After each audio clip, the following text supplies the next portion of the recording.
of pounding the table because eventually the Fed is going to start easing here. That's great for gold and that's for Bitcoin. What I said is Bitcoin is growing up and will be eventually half the total market cap of gold. So that's about 350,000. So quite a ways to go from here. The super bulls, if central banks adopt it and it's part of the monetary system, then in the millions, but I don't like to talk about that too much. What, more than 2 million? More than 3? Yeah, like 2.9, we've got some model, which is, you have to look at the assumptions. Right, well, yeah, there are always big ifs there.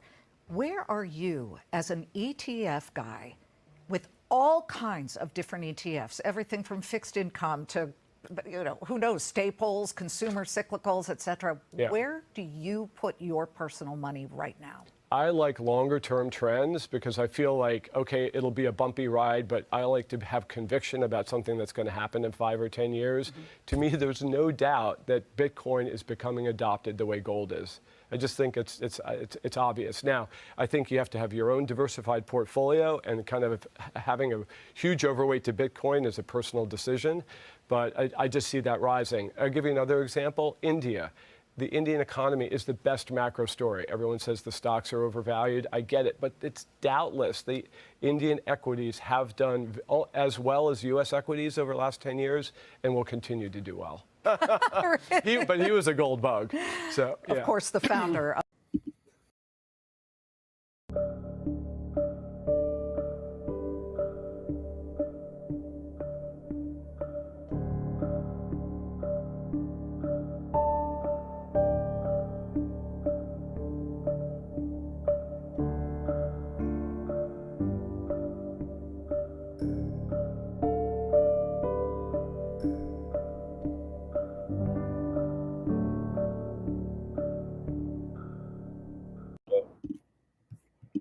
Yeah.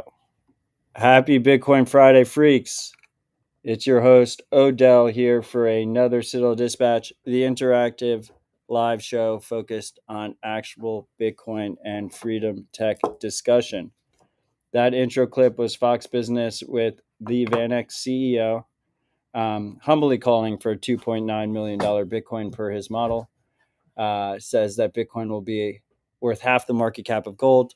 I'd like to remind the VanEck CEO that Trump said that Bitcoin is going to be worth more than gold, so they can argue about that. And Michael Saylor called for $49 million Bitcoin,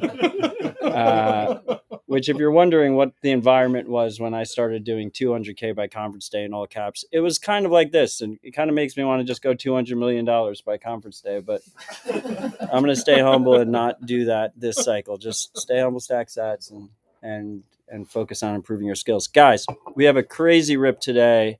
A bunch of legends in the house. This is the tail end of the Rust Bitcoin Summit at Bitcoin Park. Obviously, last week there was quite the circus in Nashville with the Bitcoin conference. And we also had a bunch of really great content and people here at the park.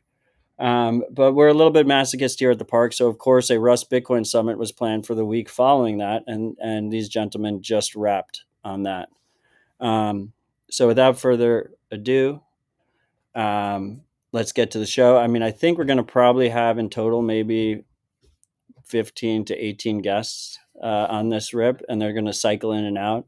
Right now, I'm looking at 7 people. The rest are eating lunch, and they're going to come in and out. Tobin, why don't you pick up the mic? We have Tobin Harding here. How's it going, Tobin? What was the Rust Bitcoin Summit? How you doing? Good to be here. Rust Bitcoin Summit was a get-together of programmers who write in the Rust programming language, who work on Bitcoin all day, and who wanted to come to Nashville. Let's go. And who the hell are you? Me, I'm Tobin. I live in Australia, and I work in Rust on Bitcoin all day. And I mean, you're also a Ride or Die freak, right? Yeah. You listen to both Dispatch and Rabbit Hole Recap. So Well, Dispatch tends to go for 3 hours, so sometimes I get bored. But yeah, listen to Well, I got short attention span, you know. That's the end of the show. if you're listening right now, hopefully we won't make you bored. We have Andrew Poelstra here. How's it going, Andrew? Good to be here. I'm Andrew Poelstra. I'm the founder and co-maintainer of Rust Bitcoin, along with Tobin and a couple other people. So I'll try to share the mic. Yeah, why don't we pass it down and everyone introduce themselves, because we have a lot of people here. So hi folks, I'm Jose. I contribute to Rust Bitcoin and LDK. We are welcoming contributors, so go hang out on GitHub. We have like very nice contributor-friendly new issues. So yeah, come and join us. Awesome. Yeah, I'm Cody. I work at Fedi and on Fediment. I'm Dan Gould. I work on PageJoin DevKit and Rust PageJoin for better Bitcoin batching. Rob Hamilton. I am a Rust Bitcoin and Bitcoin DevKit respector, and it's a lot of what we build our tech on at Anchorwatch. Yeah. Hey, I'm Matthias de Bernardini. I'm building on top of BDK and Rust Bitcoin, working at Anchorwatch with Rob. So yeah. So how the hell are we going to structure this conversation, gentlemen? Why do we have Rust Bitcoin? Where did it come from? Wait, dude, do you have a mic? There's mics floating around. I want to know how Rust Bitcoin, this project from 2014, turned into the basis for all of the applications built on Bitcoin now. You know, Cash App's using it. Well, Lightning uses it. It's everything. Well, first of all, I mean, Dispatch has mostly a technical audience, but it's also a lot of technical curious people. And I think one of the things in the space that we want to see more of is just more new open source contributors. I like to say like our birth replacement rate is not great right now. Like the devs die before enough new ones are born. So what the fuck is Rust? Let's start with that. I'll take that one. So Rust is a new programming language, in terms of, the history of computing and all of that. You have Python, C, those are much older languages, but Rust is relatively new. And the purpose of Rust was to allow people to make programs that are both performant and secure. So for the longest time, you pretty much had to choose between one or the other, whether your program was very secure or it was very fast. And it was hard to sort of have your cake and eat it too. And this fellow at Mozilla, working on the Firefox browser, I think his name is Sheldon Graydon. Graydon-Hoare, yeah. Dude, yeah, Andrew, the mics exist. Yeah. Talking to mic people. And he was trying to, he was working on this, on the browser, and there was a very difficult problem that they were trying to solve. It was, I believe it was the CSS renderer in Firefox. And this part of the browser is very important because you want it to be really, really fast so that your page loads. And the issue was that they had a number of implementations in C++, which is what Firefox is written in. And they pretty much all of them had one issue one way or another. Either they could get hacked, just loaded with vulnerabilities, or it just wasn't performant enough. So this fellow went back to the drawing board and took all of the learnings of the past 20 years at the time and just combined them into one programming language and just started to work on it. And that was the sort of the beginning of Rust. Would you say that Rust is the hottest programming language out there right now? Like I feel like it's hyped a lot. Like people get really excited about it. It does get hyped a lot because people are very excited about it for a lot of reasons. The biggest one is that you can, if you learn it, you can start making applications that are both memory safe and performant. And you can kind of have your cake and eat it too. I mean, there's caveats to that, but people are definitely excited about it, which is positive. In any new language, you desperately need incomers to just come in and adopt a language. But it does get hyped a lot. I don't know if it's the most hyped up language. I mean, what is the most hyped up language? CSS. I mean, Dan, look, if we don't take the mic away from this guy, he's just going to talk the whole time. Yeah. Yeah, I'd say one of the really valuable things for it is that by programming in Rust, you can eliminate entire classes of errors that you would get from programming in other programming languages. And some of those are like the most common production errors. Something on the order of like 70% of production errors end up being a memory error of some kind. And simply by the fact of programming in Rust, you can very reliably remove those classes of errors. So for really production important materials like stuff around Bitcoin, if you can just eliminate those before you even deploy the application, it's very valuable, especially like when we're dealing with people's money. There is trade-offs. There's no silver bullet. So everyone starts off as a massive fanboy, but eventually you hit an edge case in the language and it's annoying. But it is generally a fun language to write. But yeah, we shouldn't be present it too much like it's all hello, because it is so hot right now. But yeah, there is downsides. But we don't need to go into all the negatives, but there are negatives. Okay, so Rust Bitcoin. What is Rust Bitcoin? Well, Rust Bitcoin is a project I started in 2014 or so. So the Rust language itself had its 1.0 in 2015. But prior to that, it was originally created in 2008, and there were various iterations of the language prior to 1.0 where really big things are happening. It's not like the Gmail beta where like everything changed for 10 years of beta, right? The Rust language was dramatically changing pretty much right up to the week of the void. And I heard of this. I heard that Mozilla was using this for Firefox and their CSS renderer and whatever, and thought it was a pretty cool thing and wanted to play with it. And at the time, I was already into Bitcoin. That was kind of the thing that I knew that I didn't have to go Googling around to get docs for. So that's what I started writing. And I was just kind of keeping up with the language evolution. If you look at the Git history of Rust Bitcoin, you'll find all sorts of syntax that no longer exists and didn't exist in Rust 1.0. Because it was basically a way for me to play with language features and on something that I was familiar with in a problem domain that I had experience tackling with C and C++ and these other languages. And in those early days, it was really just my personal hobby project. I was using it to scan the blockchain to like answer random problems that popped into my head, like what's the average transaction size or, stuff like that. And you can even find, I was making PRs and filing issues with the Rust compiler. It was actually an early RFC in the Rust programming language, which if you search for my name, you'll find it. So probably the worst RFC they gave a number to. But I fixed like 20 bugs in one shot by basically proposing that we remove a bunch of stuff from the language that didn't really work. And unfortunately, I wasn't the only one who did that, and there are a bunch of missing things in Rust. But yeah, Rust Bitcoin was really just a toy for the longest time. And I don't know exactly when it became a big thing that we would have a summit for. But there were definitely over the years, a couple people showed up who knew Rust, who weren't writing C and translating into Rust the way that I was, and weren't just like playing with obscure features and copying bad ideas from standard lib like I was. And they helped clean it up. And then later we had things like the BDK project that started using Rust Bitcoin seriously for real. And then I realized that I should stop screwing around.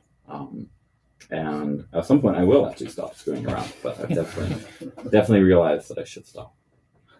Awesome. Alikos, you got handed the mic. By the way, now we have 13 Bitcoin developers in the studio right now. We have. I was gonna say, Alikos, if you want to take on the question, you've joined in a little late. Like, yeah, that is the question of why Rust Bitcoin, why you wrote it in Rust. You could maybe take the baton on that and say why. Make another wallet library in Rust on Rust Bitcoin. How that genesis happened, maybe? I think that's a great idea. The person who was just speaking was Steve Myers, a maintainer of BDK, Bitcoin Park member, runs our BitDevs, and now he's handing the torch to Alikos Fellini, to pronounce your last name correct? Yeah. He makes that cool NFC hardware wallet now. What do we call that again? Portal. Yes, Portal. Yeah. So Alikos, go to so you. I missed more than half of the conversation, so I'm not going to repeat a bunch of stuff. But so Rust is cool. Rust gives you a lot of security guarantees. I guess you've already talked about that. Correct. And so BDK was made in Rust because when you start a new project, you just look for the best tool to get the job done. And I guess Rust was the best tool to get the job done. It started as kind of an an internal project I was working on with a bunch of Bloxim employees, and then Bloxim uses Rust quite a lot. So yeah, it was just, I don't know, natural to start using Rust for it. And there were thankfully great tools, Rustbeak, Rust Miniscript, already made in Rust, so it kind of made sense, I guess. The language was good. The people I was working with were familiar with it, and I was starting to learn it more and more. And yeah, and the ecosystem of Rust was developing and is still developing very well. So it makes sense to be part of that and make BDK with that language. Awesome. I mean, and I guess to go to where Dan originally started. So now, like, so BDK was built with Rust Bitcoin underpinnings essentially, and now there's a ton of projects that are being built on top of BDK, basically, right? So there's like this whole ecosystem that's developing around this, and it's part of the reason why the summit exists. Yeah, there's a lot of dev kits now, and we've also got Matt Corallo in the studio for doing Lightning dev kit. So maybe you want to get a little bit of that, because sort of order of this was Rust Bitcoin, BDK, LDK. Yeah, so that it's Bitcoin dev kit and Lightning dev kit. Right? Yeah, and then there's also Cashew dev kits in the room, PayJoin dev kits in the room. We're cornering the market on the dev kit. Fedimint's not a dev kit. We've been we really need Fedimint dev kit. We need to corner the market on the dev kit. FDK. Yeah, we've been discussing it, and we kind of organize our repos the same way that you guys do. So I guess technically we could rename it to Fedimint dev kit. We reference implementation of Fedimint. We got to corner the market here. But yeah, LDK is the Lightning version of the this kind of sister project, all these other things, maybe sister project to BDK. BDK is on-chain, LDK does Lightning, and similarly is kind of a library designed to let people build whatever they want based on using the Lightning protocol to build awesome wallets or awesome whatevers. Fedimint now, or several, I guess Cashew too, has some options to use LDK to power the Lightning gateways. There's a bunch of mobile wallets now. LDK Node, which is a much easier, lighter weight API that you can get started with really quick, a few lines of code, and you can have a Lightning wallet in your app with LSP spec support. So we've got a lot of stuff cooking there too, but yeah, there's just a lot of great stuff in the Rust ecosystem. Yeah, and the cool thing about Rust too is that we can kind of use this as sort of a baseline for all of the other languages as well, because Rust is really good support for exporting bindings in all the other languages. So it becomes a really powerful tool for have this be the base, like have the reference implementations in Rust, and then they export bindings to TypeScript, Python, Java, Swift, all those other things that everybody else wants to do. So that's sort of what this whole summit was about, for like, how do we make the really strong core that everybody else, when they're building applications, can kind of build on top of. Love it. Freaks, if you're listening and you're not in the Nostr live chat, the Nostr live chat is citadeldispatch.com/stream. You do not need to have a Nostr account to use it. Feel free to throw questions, comments in there, or zaps. The show does not have ads, so please send me sats for my family. Cody, I mean, you're the host here. I'm just a producer. Yeah, maybe we could kind of cover what went on for the Rust Summit, or sort of the big takeaways at the end of it. So what's the current state of Rust Bitcoin? What's sort of the 1.0? Because a lot of our projects are versioning, like BDK is cutting the 1.0, but for Rust Bitcoin, what does it look like for cutting 1.0? When's the track for that? And then we can kind of go back through the projects for the current state of them. Sure, I'll take that. So for Rust Bitcoin, as people who use the project are grimly aware of, the library has been changing very rapidly. The API has been changing very rapidly over the last year or two, with the goal of getting towards 1.0.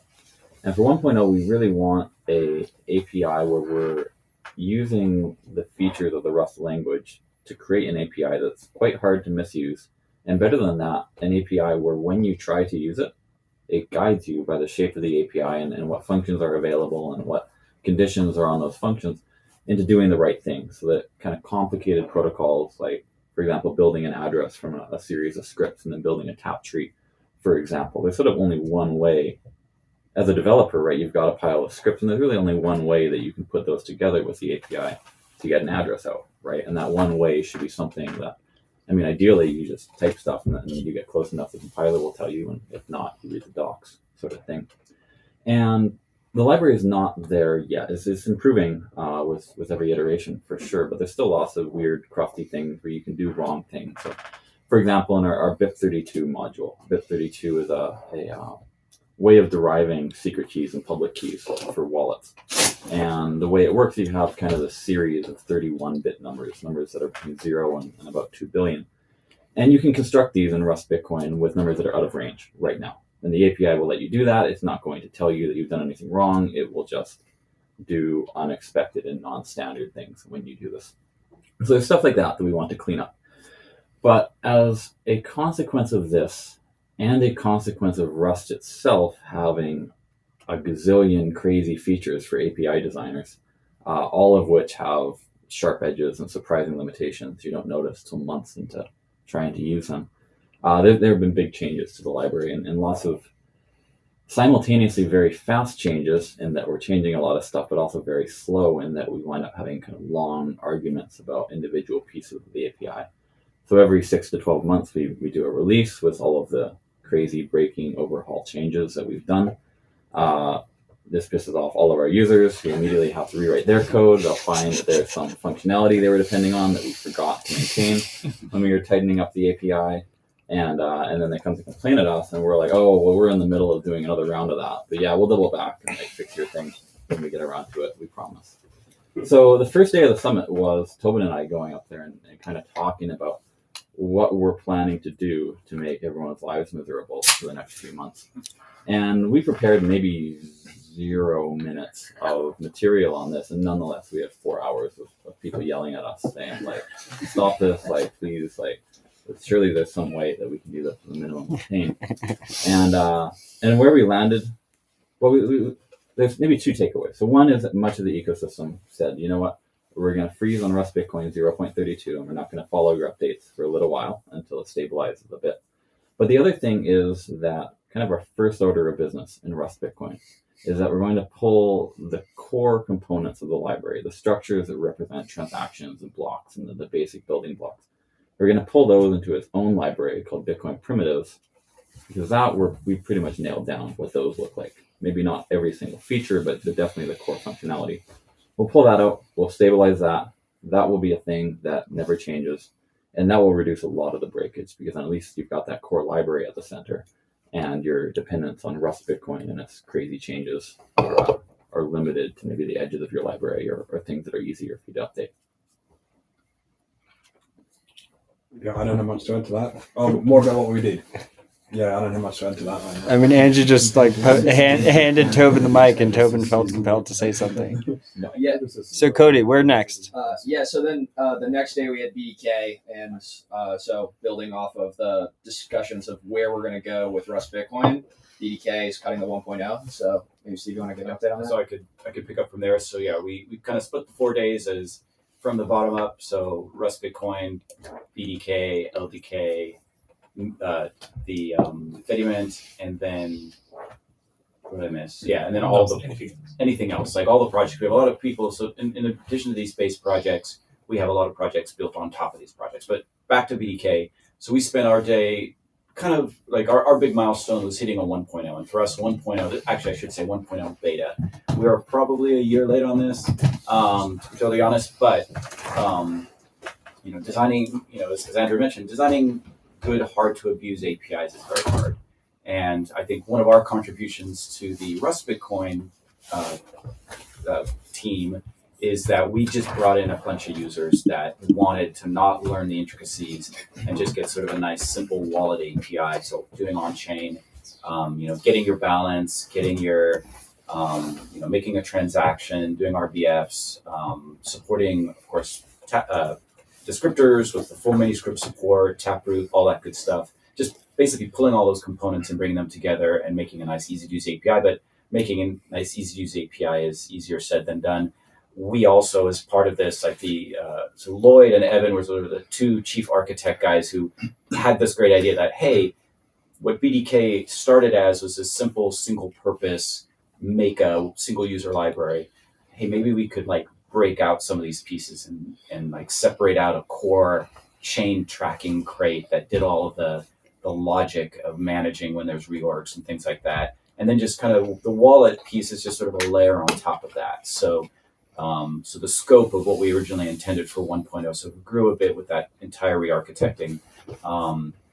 The initial, I think, impetus was just we wanted to be able to do asynchronous stuff. Like we wanted to be able to sync the blockchain data to the wallet while without blocking access to the wallet for, like, say, getting a balance or making a transaction. That was kind of the initial thread we started pulling on that ended up becoming like a 1.5 year long design and implementation project. Talked about it in February.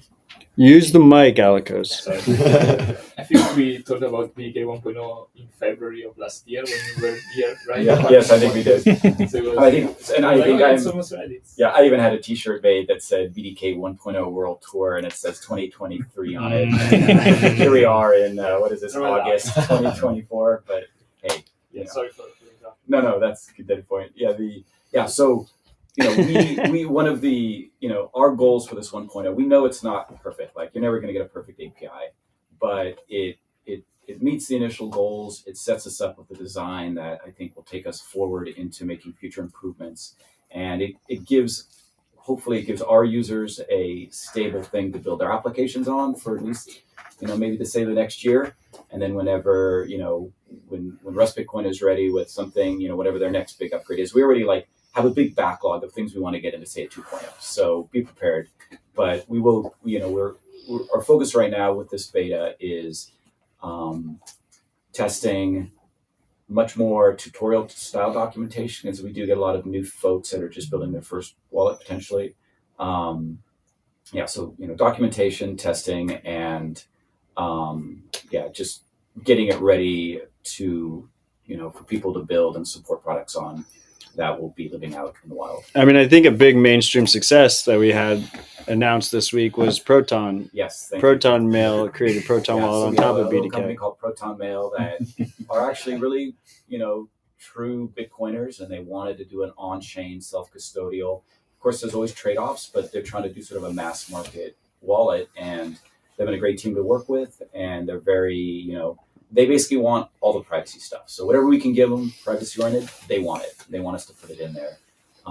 So that's, part of this 1.0 was also to help give them a stable API to break up, to build on and not break things while they're, trying to, they're going to be supporting a huge audience of Proton Mail users that will soon have access. It's currently in beta, so you need an invite code in Proton Mail. But, once they get out of beta, everyone's going to have access to a Bitcoin wallet through their Proton Mail accounts. And they're going to have a mobile app. It seems like the biggest thing they're missing, maybe I'm jumping the gun a little bit though, is coin selection, and that is something that I think is missing in this ecosystem. I thought he was going to say page join. So BDK completely supports coin selection. It's just someone's just got to implement it. The problem is coin control. So coin control, just as a quick anecdote, we spun that up internally at AnchorWatch, and it was like, what?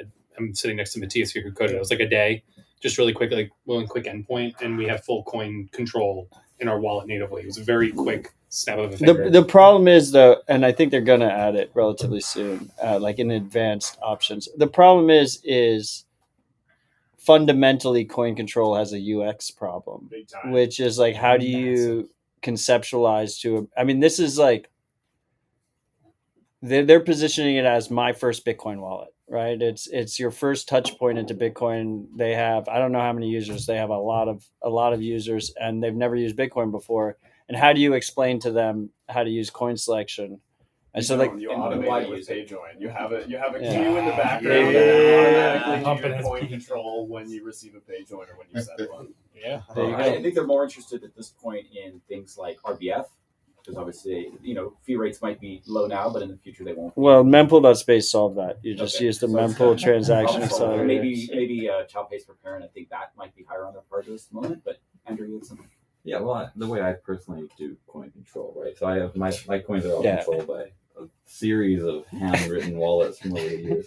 And I learned that I just don't ever need to spend more than one UTXO at once, and I don't ever need change, right? So whenever I want to move coins to a hot wallet, to my phone, or to an exchange or whatever, I just pick a UTXO and I round down. I just drop the last few digits, and that'll be my fee. Okay, one input. Chad. People solutions where you just throw away Bitcoin. The big question is, why are you spending Bitcoin? Yeah. Well, I don't spend it. I write fully collateralized options on it. So I'm going to go on a limb and say that you're not the average Proton Mail user. Okay, but I would hope they support me.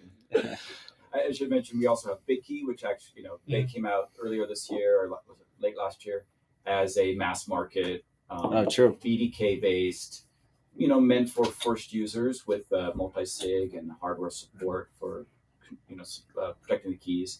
So another example again of something. Also doesn't have coin selection. Also does not have coin selection, exactly.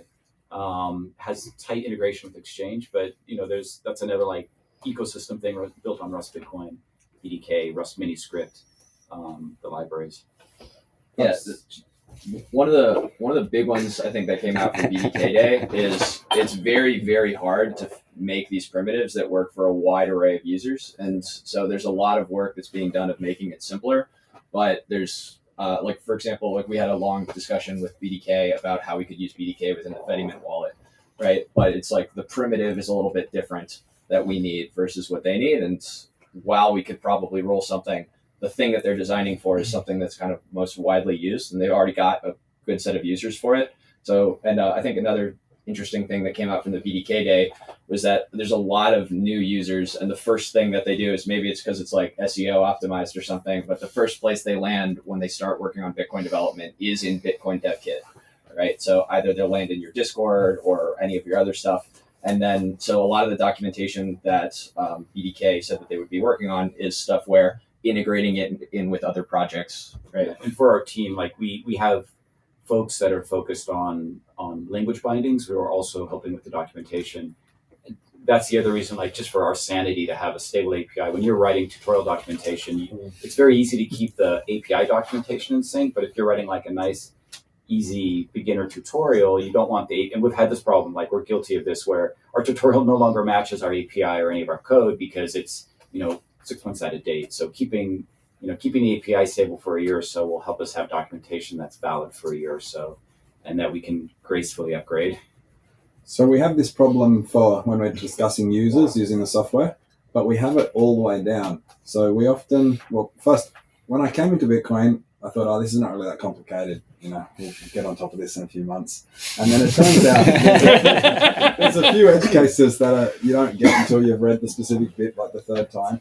And so one thing we try to do in Rust Bitcoin is make it so that a developer can come in and not spend 2 weeks reading the bit, poring over the bit, getting frustrated and angry, but can just come to the API and go, all right, I just want to do more or less the basic thing.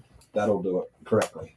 But then we have someone else who has spent 3 days reading the bit who's like, you idiots, that's not exactly correct. And we're like, yeah, it is. There's another function called _dangerous or something like that you can get the exact behavior that we all think is wrong, but you can still do it. So we try to support people to do anything they want, but make it obvious that you probably don't want to do this unless you really, really know what you're doing. And that bubbles all the way up to the users, right? Some of these things are hard.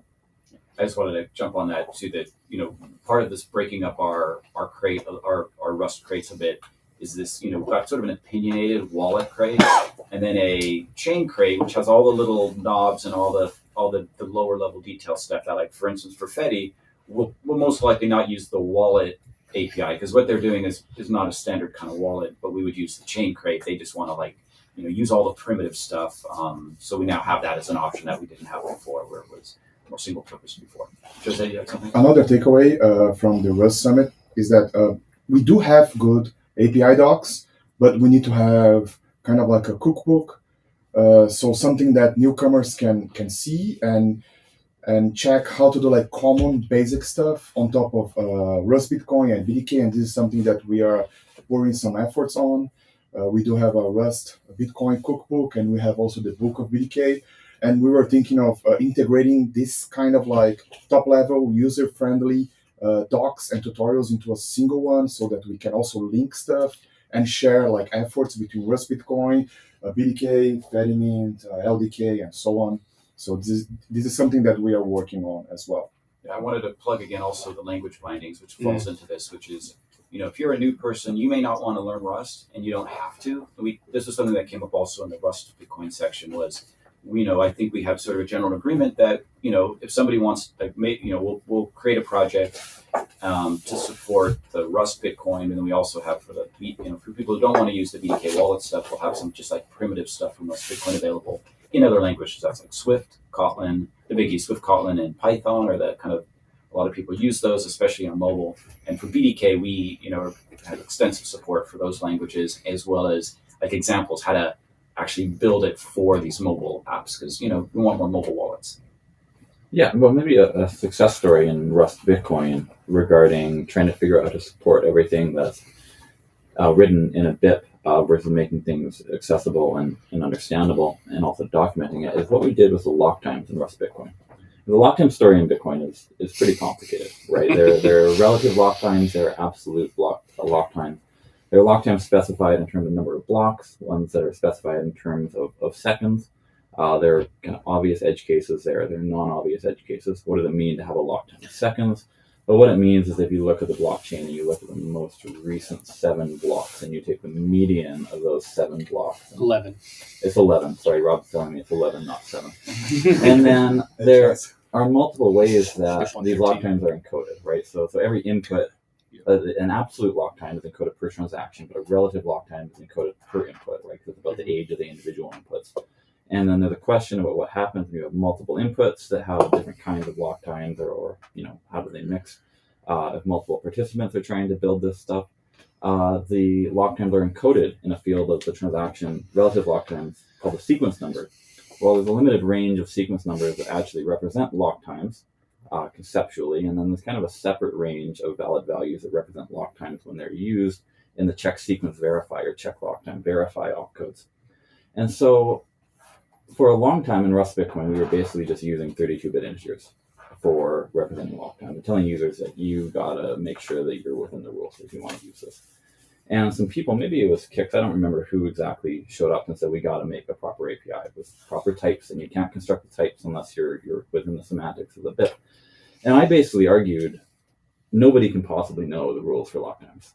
Like, it's just not possible for you guys to do what you're doing. So you go have your fun draft PRs and so on, but I'm not even going to read what you're writing because it can't be done. And users who want to use lock times should just stay within the clearly safe boundary of when don't mix lock times and don't use high lock times and don't go close to the limits and so on. And amazingly, the people who thought they could do it actually did succeed. And today we have a series of lock time types in Rust Bitcoin. And when I want to use lock times in Bitcoin, I go to the Rust Bitcoin docs and make sure that I can construct what I'm doing. I check that the values that I want to use, I can actually use the Rust Bitcoin API to do what I'm trying to do. If I'm unsure what some of the rules are, I'll check the Rust Bitcoin source code rather than trying to check the BIP and trying to check the reference code in Bitcoin Core.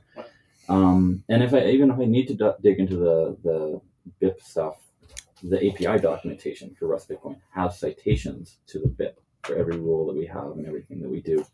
And that, I think, was actually a tremendous amount of work, even if you don't care about Rust, in making the BIPs themselves more accessible. So that, we went from me saying that no human could possibly understand this to now there's, docs.rs/Bitcoin, and you can look up the answer to whatever your question is. I'd say Rust Bitcoin also has very good examples. They're extensively exampled as well as documented. That's a goal we have for BDKs, to have as many good, concise examples for a lot of these things. Because myself, the first thing I look for is an example before I read the docs. So a lot of people do that. I'm getting a warm, fuzzy feeling right now because while this is a shared effort, I put a lot of effort into that lock time. The downside is I put a comment at the top and it literally says, if you haven't spent 3 days reading the BIP, you probably don't want to use all these functions. The downside that I didn't notice is I should have written, if you haven't spent 3 weeks reading the docs, don't patch this module. Because every time I have to review it, it's so hard that I have to go back and read the BIP again. So just don't touch it anymore unless you want to spend a long time doing it. I'm glad I'm not the only one. I just want to say, just to Andrew's note, I think one of the success stories of Rust is being able to model the problem space really well and sort of codify it into the Rust type system and just make it really concrete what's actually going on, in inside of our nodes, inside of our wallets, and actually make it in a way that you can sort of write software with it really productively and actually get up and running and put something out there for people to use and feel relatively good about it. I think that's one of the big success stories. Yeah. So something else that came up I noticed between a lot of the projects is that we kind of have these distinctions between like specification driven ones and then like the reference implementations, right? And so I know like for LDK generally is like aligns with the Lightning spec, and then there's LDK Node, which is a reference implementation for it. And for the reference implementation, like for Fediment, like there is no specification for it. There is the Rust implementation, and that's it. And for a lot of the Rust reference implementations that we do, because we can export them with language bindings to other languages as well, right? Suddenly you know that when you get it, this is a correct implementation of what should be happening, right? Either in the Lightning spec or within the Bitcoin spec. We've got Matt and Tinal from the LDK guys. You guys want to talk about the differences between like LDK Node and LDK, maybe? Sure. So LDK is great. LDK tries to implement the specs all correctly and gives a lot of customizability to the users. Doing that is pretty powerful. It is though pretty big, and it has different modules that need to be integrated to build a full Lightning node, which is great because they can be switched out. You can integrate Lightning in your already existing wallet environment and stuff like that. But it's not entirely trivial to get started. So the idea of the LDK Node project is to make it much, much easier to get started with a simple node library, essentially, with a smaller, opinionated API surface that is much more controllable and gives more sane defaults that LDK already does. That's the core idea, basically, of LDK Node, to be a bit more, let's say, opinionated, a bit more conservative, but also a bit more fail-safe for users, essentially. And LDK Node comes with an integrated BDK wallet, so we are basically not only Rust Bitcoin users, but also BDK users ourselves. Yeah, and I mean, because Elias did most of the work, he's not going to brag about it, but I think the feedback we've had from people has been really great. It really is just one library you take as a dependency. It's in Rust, but supports many other languages through their great language bindings that exist in the Rust ecosystem. You add this dependency to your app or your program or whatever it is, and you call you call one function with a few configuration options, and you have a Lightning wallet, Bitcoin on-chain wallet, get the whole thing there ready to go. So it really, the feedback we've gotten from people is that it really just works super easy. You don't have to think about it. You get a whole wallet. You get Lightning support. Yep, and it's awesome for Fediment. So for a follow-on to 0.4, so 0.4.1, we have LDK gateway integration for that, and that was like extremely straightforward for just adding the LDK node initially. But then we have like this Fediment specific stuff, and so another thing that came out of this was trying to figure out where do we have to fork it, where do we need to, what can we use that we're not using yet. But just generally speaking, it's like a very effective node in a box that you just kind of drop there, and then you can add what you need on top of it. Matt, I don't think so. We covered like the origins for Rust Bitcoin and BDK. You want to cover the origins for LDK and Rust Lightning? Yeah, I mean, it was basically the same as Rust Bitcoin, right? I wanted to learn Rust. I wanted to learn Lightning, and so I started writing a Lightning node in Rust, and it was just a toy. And then I kind of looked back, spent a few months on it. It was like, all right, well, there's like a Lightning node thing here that I wrote. Is this just a toy that I should throw away now that I've learned a little bit about these things? Or, should I find a niche in the market of Lightning nodes that actually where this can add real value? And we obviously kept working on it. We decided this was great when we founded Spiral. We decided that actually this is something that the whole team should work on and dedicate a lot of resources to. And I think it's now probably by far the Lightning node with the most engineering resources on it, at least working on the Lightning part. But so, yeah, I mean, we looked at it, we said, what exists in the Lightning implementation market, and what doesn't exist and what exists and existed at the time and still exists today is Lightning nodes, full binaries that you take and run on your server that route payments, that do all this stuff and like you interact via an RPC interface, but not something you can take and embed. So there's Phoenix has their library that they use to build their app, and you can theoretically take that and embed it, but that's not really something they primarily support. That's not their goal with the project. LND is one big hunk and go binary. In theory, you can run it in a mobile app, but it's pretty honking. It takes a lot of resources. It's not designed for it. Core Lightning is a multi-daemon architecture, and that's not even, you can't get that to run on a mobile. Good luck. But LDK, not only is it an embedded library, it's designed to run on any environment, whether it's mobile or server, but also WASM.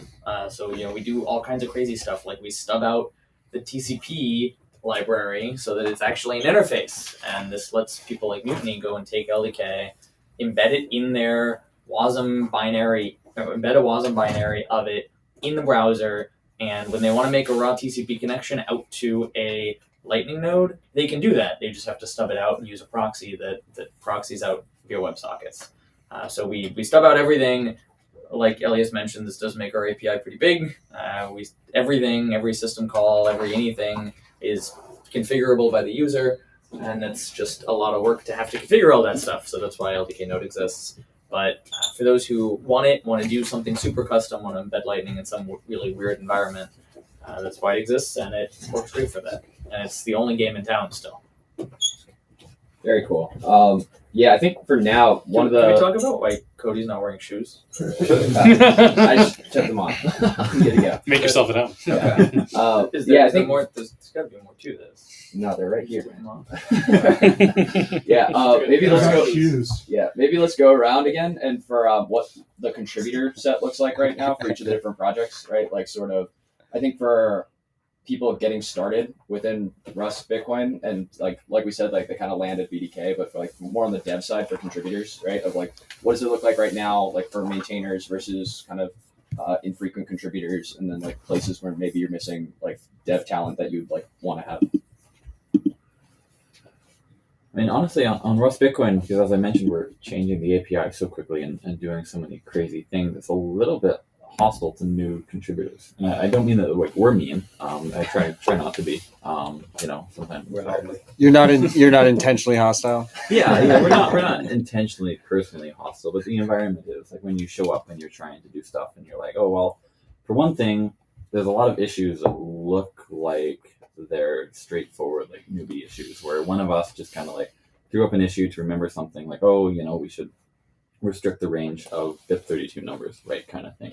And a new contributor shows up, they're like, oh, create a type wrapping a number, restrict the range kind of thing. Here we go. And then they do this and they get 200 plus comments on their pull request saying that the way that they're modeling derivation paths doesn't allow like infallible runs when you're trying to do a public derivation of a path that only has public keys, and how we want to have the underlying representations being compatible so that we can use unsafe code to cast between our different wrappers of U32, and how we have this mental model of how people should use the thing, which matches the bit, to be clear, and matches actual usage. But, we didn't write it down because, it should be obvious from the API, and so it will be obvious as soon as we get to it. And anyway, instead of, maybe we should be hostile. Maybe we should say, like, shoo, instead of, like, offering individual critiques of these kind of things. But what do we need on Rust Bitcoin, right? Well, what we need, I would say we're actually not hurting for developer talent right now. And that's a dangerous thing to say because we will be, right? Tobin and I will get old, as will Kix, and then we're going to regret, hoarding our stash of Rust Bitcoin APIs. But what we can use, obviously, is more review. We can always use more review. We can use documentation and examples. Probably, though, the biggest thing is people who are using our code, if they can show up and discuss what they're doing. And if a lot of people try to use our code base and they find that something's difficult and they'll kind of find a way to work around it. And At best, this represents a gap in our documentation, right? Where they really struggled because we didn't explain something. But at worst, there is actually gaps in our API because we didn't know that people were using it in a certain way. So what would be awesome is if the people using our crate could show up and say, like, this was a pain point for me, and I had to do this crazy hack, and like I did this, but it doesn't feel right, or like I did this, and like I think you deliberately made this hard because you guys are assholes, and like we would appreciate that kind of feedback because most of the time I think we're just oblivious. Yeah, one thing I would say is all open source projects, all free software projects always say this: we need more reviewers. And then when you come to a new project, you're like, how do I review this? I don't know all this stuff you're talking about. But you can ask well-placed questions, and you can ask them by just looking at the diff, and then you bring up the code yourself and you look around it and you're like, I can't see any reason why you would do that. And so you can just ask the question, why did you use that type? Why didn't you use a type? Why have you put that function name, sort of thing? And if the person doing the patch can't say, oh, it's because of XYZ, then maybe they overlooked it. So like when we're totally infallible, we make mistakes all the time, some of us more than others. And that's okay, you know? And so a well-placed question is really useful. So yeah, anyone can come and review, look at the code, learn more yourself, and ask good questions. And it's really useful. I would just sort of second this for BDK. This is probably true for any open source project, especially, you know, Bitcoin, but probably any open source project. Like, start as a reviewer, ideally. We have a new full-time contributor who came in, Valued Mammal, and he just started reviewing, and he just did really great reviews. Like, he just really looked at the code, thought about it hard, and, you know, just by doing that became, you know, a full-time maintainer on the project. The other thing is, of course, documentation. Since we like, if you want to come and change our API, that's great. Love to have your contributions, but don't expect it to get merged for another 6 months or a year. So just have expectations with that. The stuff, if you want to get stuff involved right away, it's going to be documentation, examples, potentially side protocols. You know, we provide a basic core wallet, but we need things like, you know, protocols for chain syncing. We have a contributor here in the room, Rustation Rob, who, you know, built a compact block filter implementation for BDK and is integrating that. Those kind of contributions. The nice thing about those is you can go off. You don't really need our review. You can go ahead and just write it and then help integrate it. We'll help you integrate it and, you know, get it into our docs. But yeah, like, so immediate contributions, docs, side add-ons, you know, PageJoin's another example that, you know, and the Cashew stuff. We have a Cashew Rust contributor here. You know, those kind of projects are great because you don't really need our permission or review. You know, we'd certainly love to help you, but you know, for the core library, it's mainly going to be documentations and testing at this point. But yeah, so I think that's, you know, that's where we're at right now with BDK. LDK.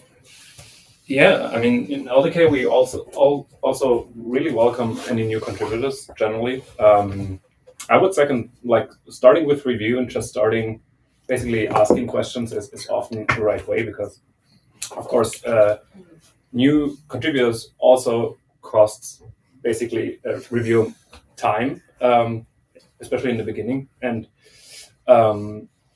so, but most fresh contributors aren't really aware of that. So it's just great if new contributors start off by reviewing and just, basically helping out with review. But in general, it's really great to see that in LDK, we see a constant stream of new contributors, to be honest. And over time, a few really stick around and make valuable contributions over years, which is just amazing to see. So, Is it worth mentioning at a high level, this thing we're doing, it's a meritocracy. So anyone can show up, and if you work hard, you try hard, you think about shit, you're not a total retard, then you can get there. And then we have things like this in person, so that you can say stuff like that, and people don't go, "Oh my god, that guy's like when they're looking at your face, they know you're just joking." It's a proof of work thing. Yeah. Proof of work, but yeah, also this is like when you're looking at someone, you get more information. Yeah. So we do this thing so that when we're online, we can write messages that don't mean stuff. So if you see someone call someone a spastic, then you don't have to be upset because you're like, oh, those guys actually ate together and they drank together and they know each other. And so that's why we're doing this thing. We're like nearing the point where Tobin admitted he stops listening to Serial Dispatch. So I just wanted to be clear to the freaks before some of you drop off, maybe. I mean, you should stick with us. We have literally a room full of some of the most prolific Bitcoin developers in the world. It's kind of ridiculous and amazing. Rod, me, Harry, Josh from Bitcoin Park, we made the space available, but Rust Bitcoin Summit was possible because of Tobin and Steve Myers. They made all this happen. So huge shout out to them. And then I'll just pass it back to Cody, who's the host of today's conversation. I think also, should we go around the horn and do Bitcoin price predictions? Like, I think that would they get their free going. Predictions for a technical show. I thought we already said on 100 million.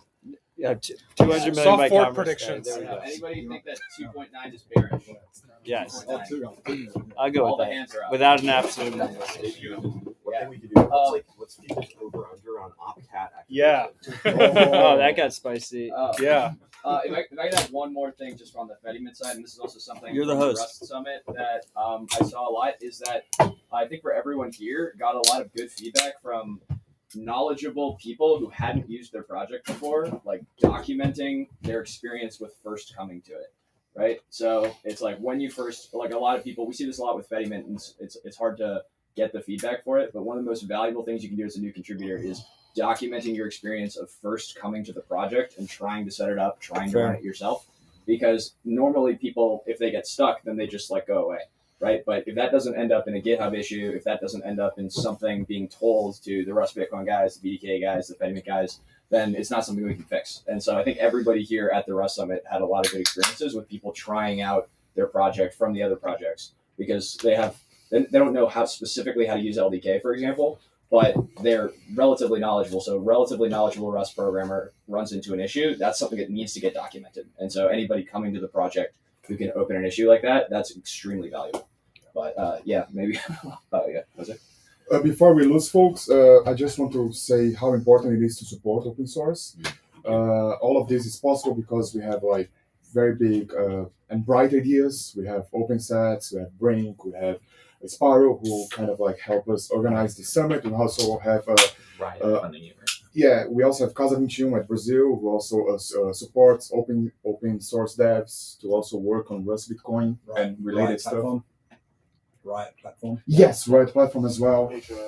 HRF. I might be missing someone. I'm here from Chaincode. Chaincode, yes, Chaincode Labs as well. Okay. Yes. Very important. Fund your open source contributors, and everybody should donate to OpenSats. Yeah, there we go. OpenSats.org. Is Riot platform Riot mining? Yeah, it was Riot blockchain, then I thought they became Riot platform. Okay.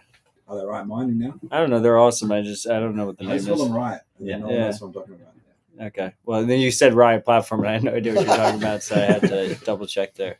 Do you want to flip to Opcat? I would just add. We can go to spicy. Foundry, because you mentioned Riot and Riot's mining, and Foundry is the KYC suit American-based pool, who's been doing great work. This is supposed to be a compliment of them. They recently launched their own open source funding mechanism within their GUI. So any miner that uses Foundry can have a drop down. And I know OpenSats is supported. I believe HRF and Brink are supported. I think they're going to add a few others. But that's just really cool. I think, as a non-dev myself, lowering the friction point to supporting open source contributors is incredibly important. I think a lot of people want to support, but it's too difficult for them, or they get overwhelmed and then they get decision paralysis, and then they go on and live their life and don't make it happen. So the more ways we can make it, we can reduce that friction. And I think Foundry did a really good job with it. We worked with them pretty heavily in terms of, it's literally just a drop down, and that you can pick how much of your hash just gets donated, which is awesome. Cool. So Opcat. Andrew, you want to kick it off? Sure. All right. So for those who don't know, of course, Opcat is a concatenation opcode for Bitcoin script. It allows you to combine two elements on the stack. That's all that it does. So it's a pretty low-level thing. I don't think it would really affect anybody. There would be any controversy about it. But it's a missing functionality. I think we should put it back into Bitcoin. And it's a pretty mechanical thing, I'd say, right? It's just routine maintenance of the Bitcoin protocol to add a little bit more functionality. So I expect we should be done that in the next couple of weeks. Yeah.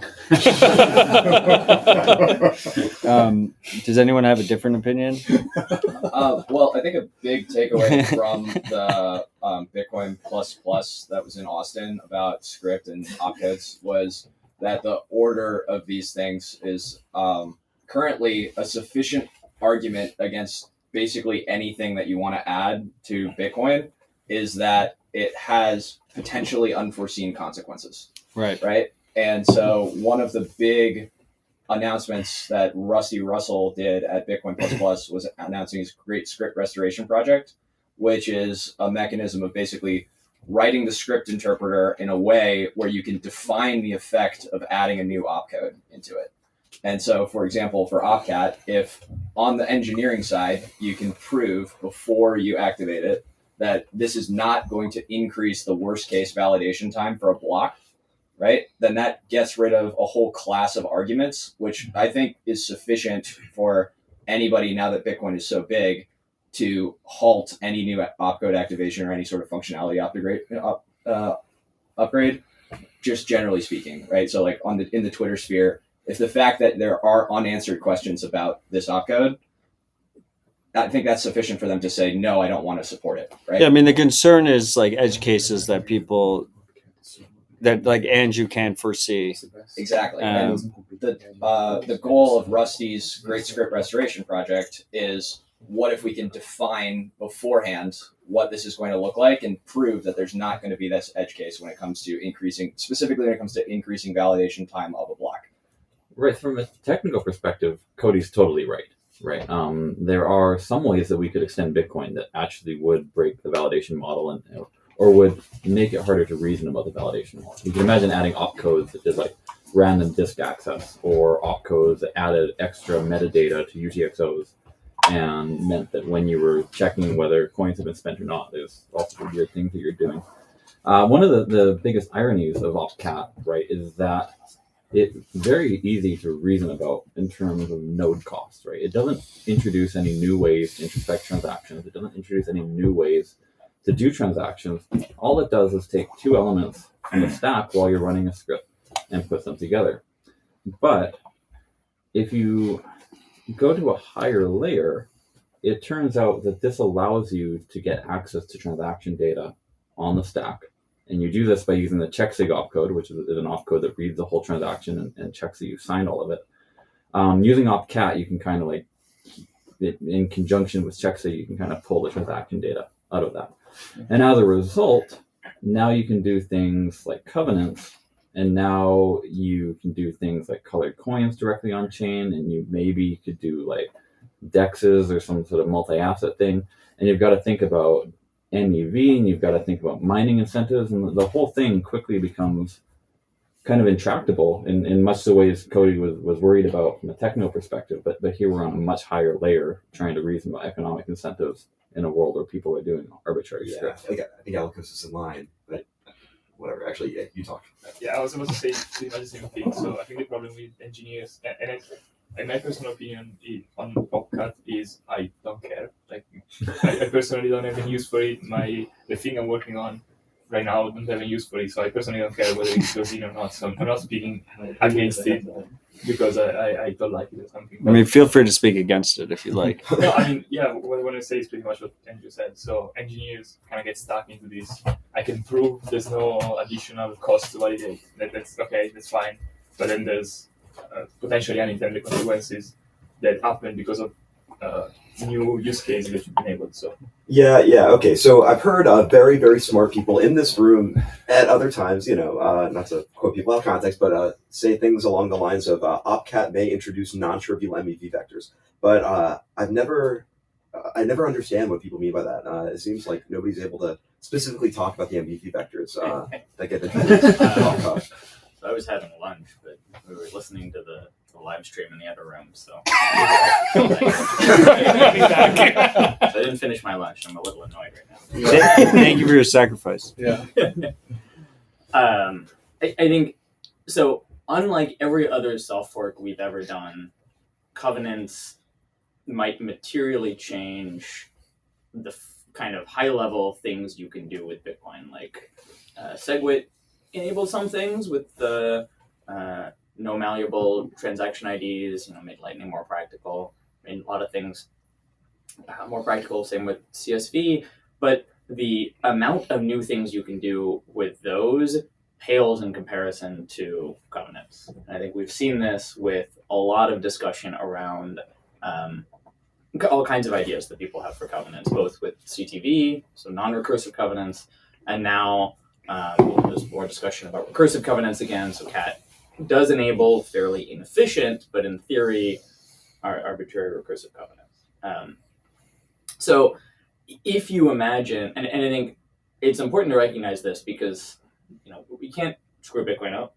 If we really have introduce Mevel in a big way, we're kind of fucked. Like we really are at that point fucked. Yeah, but like, what are the? We'll get there. I just want to set the stage a little bit. Just real quick, Matt. Like MEV is miner extracted value. It's like adding different variables that miners can play with the chain to try and extract more profit, so it fucks with everybody. Yeah, so I mean, we've seen this on Ethereum, right? So in Ethereum, creating a block template, so selecting the transactions that go on a block, is sufficiently complicated that there's 2, 3, maybe only one company that can really competitively build a block template, right? And so there's really only 2 or 3 companies that can mine, that would be able to mine Ethereum profitably if it were proof of work still. Proof of stake, you actually have some other benefits that help here. You can stake non-profitably, or stake with less revenue. It's not really a big deal if you're a miner. You're mining with less revenue than all your competition. You're going to go out of business. You're fucked. So we'd end up with the same world that Ethereum has, which again, this is unrelated to their centralization due to proof of stake and stake centralization. Just the centralization that is created through MEV and through Mevel results in there only being a few companies that can mine. What does Mevel stand for? Is it just MEV evil? Okay, got it. That's what I thought. The actual definition of MEV is much broader. It's super. It includes fucking everything. So it's kind of a useless term in practice. If you start talking to Ethereum people, it's not what we're talking about. We're talking about something much more specific, and it's the centralization from MEV and those kinds of systems. So it Mevel needs a different term. Calling it Mevel, we're sticking with it.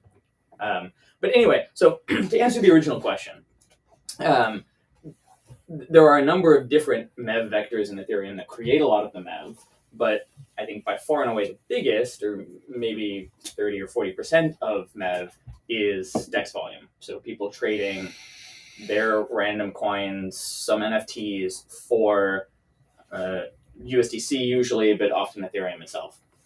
So the most immediate concern for Bitcoiners should be, can and will someone build a DEX with this? And especially also AMMs, but just a general DEX might be problematic. And it's not clear with CAT. I think it's very unclear, right? So there's a lot of people who've argued, no, you can't build a DEX because the existing colored coin protocols don't allow you to build a DEX with CAT. But that's not an interesting threshold, right? Because if you can build a DEX, and especially if you can build an AMM, people will. And so someone will come up with a different coin protocol. And there are some, I think I've seen at least 1 or 2 proposals for ones that are pretty bad, but in theory, you can kind of get a DEX. You can get a DEX, but an AMM maybe? So it's unclear. And there's definitely been very little research into this. There's been a few people talk about it on Twitter, and they seem to have different opinions, and it hasn't gotten very far. So that's the immediate concern. There's other forms of MEV that could pop up, right? So there's based rollups or things that people are clearly working to build. And if we see those become large, they will be a platform for DEXs and AMMs, and we won't, it doesn't matter whether the script supports it directly. If you have a based rollup, you can build that. So there are various things that could happen with or without CAT. I think it's clear that CAT makes them much easier. So BitVM, it's not, it's still very early research, BitVM efficiency numbers, but currently the efficiency numbers look like it might end up being the case that with CAT, you can practically build BitVM. Without CAT, you can't. So the current efficiency numbers for BitVM are if you want to actually get a proof that hits the chain, you're talking about a week's worth of blocks or maybe more. So like maybe that isn't practical, but certainly with cat it is. We've seen numbers that are like, a few blocks or maybe one block, and that becomes more practical. So, maybe with cat we would see based rollups, but without we wouldn't. It's kind of unclear right now. And so I think there's a lot of ongoing research on several directions that will give us a little more clarity on what you can build with cat. But also, I think it's, again, just really important to recognize that we screwed this specific thing up, we're screwed. Yeah. Maybe two points to add. One quick one, Yeah. right? As Matt said, there's not a lot of research into this, and I should shill for the Starkware research grant related to OpCat.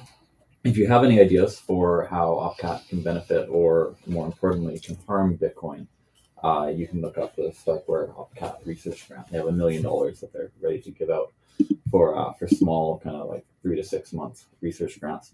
I'm not affiliated with Starkware, but I am sharing this research grant, so I should kind of throw that out there. And then the other kind of more philosophical thing, right, is that the threshold Matt is describing, where if we cross this line in Bitcoin and then we have, all of a sudden, we can create DEXs and we can create MEV. This isn't like unique to OpCat. We're kind of like beside this cliff in Bitcoin development. And it's also fuzzy. Like it is clear you can build based rollups today, they just can't be bridged, so maybe people won't. There's cases of people doing some of these existing centralized exchanges with token, with ordinals, which could in some cases create MEV. You also look at some of these other sidechain protocols that exist in merge mining. Like merge mining could create substantial Mevel. There are a lot of ways that we could create it, and it's not clear. It's very fuzzy. It's not a clear line. It's not clear which things we add to Bitcoin would shift that line or not. But it is something we need to do a lot of research on before we make changes. Right. Yeah, and it is definitely a fuzzy line, and there are some ways, like there are external incentives that you can create for Bitcoin. So, for example, on the Ethereum chain, I conveniently have the block counter in front of me, right? I could write an Ethereum contract that will pay you out 1 ETH for every instance of block 855,119 that you give me. And then miners, and maybe it has to be more than 1 ETH. I don't know what ethers are worth, but maybe a million. All right, well, infinity, all right, I'll give you infinity ETH, so it's worth a Bitcoin. And I'm going to give you this for every instance of block 855,119. Then, in theory, miners would be incentivized to stop advancing the chain and just create 855,119 over and over and over and keep extracting until all of my infinity ETH are gone, right? So without even changes to Bitcoin, I can construct things that sure look like Mevel, but having them on Bitcoin. No, I don't think whether it's on Bitcoin is relevant, and totally. I mean, you can absolutely construct Mevel today. There are absolutely cases of Mevel that have existed where miners have been able to extract a little more value. We see Slipstream from Mara. They accept non-standard transactions. This is something where they had to hire a full-time engineer, pay them substantial money, find someone competent, and as a result, they get some very small additional revenue from doing so. But that's a lot of work, so that is Mevel. But they invested way more money than they actually got, right? So like there's the Mevel we see today is very, very small. If you're a small miner, you're talking about fractions of a percent. It's not gonna make or break your business. Your margins are only a few percent, right? So large fractions of a percent would make or break your business, but fractions of a fraction of a fraction of a percent are not. And so the question is really, are we going to add things which create enough Mevel where suddenly it's like really material, where we're talking about 0.5%, 1% of mining revenue change, that's going to break Bitcoin incentives, right? But if we're talking about a fraction of a fraction of a fraction of that, it's okay. And we do see that today already. It's just a question of what new things are people going to build, and to some extent it's a question of like predicting, what are people going to build. I've seen people argue, no, people don't build based rollups. They're not built on Ethereum because there's financial incentives for people to build non-based rollups. You can have a centralized sequencer, and then you can make money as the sequencer because you're extracting all the revenue, you're extracting all the MEV. And that's great. Like, okay, yeah, I mean, if people really won't build based rollups, then maybe we're okay. Maybe we don't need to worry about that. But people can build them, and should we bet Bitcoin on the fact that people won't? And then also, we see a different community in Ethereum versus Bitcoin, right? We see Ethereum people don't want to build these things, but they also don't really have a lot of the same reaction to centralized parties who are extracting fees, can't steal your money, but are extracting fees, as you often see in the Bitcoin space. And so instead, we've seen people actually building based rollups in Bitcoin. We've seen people building libraries to enable people to do that. So, it's unclear. I mean, this is not things we've grappled with for soft forks in the past. It's new, it's novel, and like it's something that the community broadly needs to discuss. It's not something that a bunch of developers in a room can decide. Like the Bitcoin community needs to decide, is this something we're okay with? Are these trade-offs worth it? Are these risks worth it? Because we do get a lot of value. I'm excited about Opcat. And more so other script restoration things, other covenants. I want to use really awesome covenants. I want to build all kinds of weird Lightning derivative things and like a more awesome, more scalable Lightning. I want people to have payment protocols that are somewhere between custodial and non-custodial that scale super well and let everyone have Bitcoin. But also, I know we can't take that risk if it goes the wrong way. So it's something the broad community needs to discuss. Yeah, these are all great points, right? So I guess we see on Ethereum that very bad thing that's happening. And there are a lot of very big differences between Ethereum and Bitcoin, right? And I guess the one technical difference that Opcat affects is whether within a Bitcoin transaction, can you introspect and constrain the transaction being spent, right? So can you do covenants? Can you say these coins can only move to these destinations under these circumstances and so on? And yeah, there's a comment that Rob 1H there. I'm not sure if he's related to the handsome Rob H he's talking about. Yeah, he's in the room right now. Wow, I was being strategically ambiguous about this. So with Opcat, right? Well, this technical change, right? Whether or not you can directly do covenants, right? Opcat gets you that. Maybe in such an inefficient way that these covenants turn out like the Meeple that you could create with these covenants is just too inefficient for you to actually make money. Maybe it turns out that transaction introspection and covenants aren't enough. Maybe we also need an account model or something like that for these bad things to come to pass. Maybe, as Matt hinted at, like there's just cultural differences, right? We would need to have some sort of the kind of community in Bitcoin that would move the entire chain to proof of stake in order for these problems to occur. And we don't have a clear idea about when. Well, no, I think it's the other way around. I think with Bitcoin's community, you're more likely to see these kinds of decentralized systems that create Meeple, whereas in Ethereum, you see centralized systems that avoid it. Because often when you add a centralized sequencer and you add a centralized party, you avoid the Meeple because that centralized entity just takes the MEV and pockets it. But I think the account model thing, I've seen that come up a number of times, so I wanted to address that. That's really a red herring. Like we've seen on Liquid, people have built AMMs. They're like, people can't build this thing because they want an account model. That's nonsense, right? Instead, you're actually going to create more Meeple. What you'll do, so if you imagine like a completely flexible script, Bitcoin script, you can do anything you want. You will build an AMM that just has one UTXO, right? So like all of the AMM funds and logic are in that one UTXO, and then when someone interacts with the AMM, they spend it and they create a new UTXO, and now all the funds and logic are in that UTXO. And that's fine, that works great. This in fact creates a lot more Meeple because now miners need to write more Bitcoin Core, but I don't know if Bitcoin Core is going to do it. You write a bunch of additional custom software to handle this concept of like that much state and stuff in one UTXO, where they now have to, be able to rebase transactions, right? So you need to be able to say, like, I saw this transaction in the mempool, I want to include it, but there's this other transaction that first spent this AMM money, and now I need to like take that other transaction and change the input to the other one, and do like transaction rebases. There's all kinds of complexity there. So I don't think that's relevant. In fact, I think it might very well make it worse. It might mean just more complexity on the side of miners, more private relay networks where small miners aren't able to get all the transaction data that big miners are. I'm skeptical that it's more complex in the UTXO model, because in the account model you have maybe 100 transactions, and any 80 of them, depending on the way that you order them, any 80 of them you can include. Whereas in the UTXO model, you just have like one path, right? You have one UTXO, so you'd have those 100 transactions. No, you still have to like rebase them. You do have to rebase them, but rebasing it wouldn't. You're right. It's not like a huge difference. I think it's clearly the UTXO model is not less Meevil creating.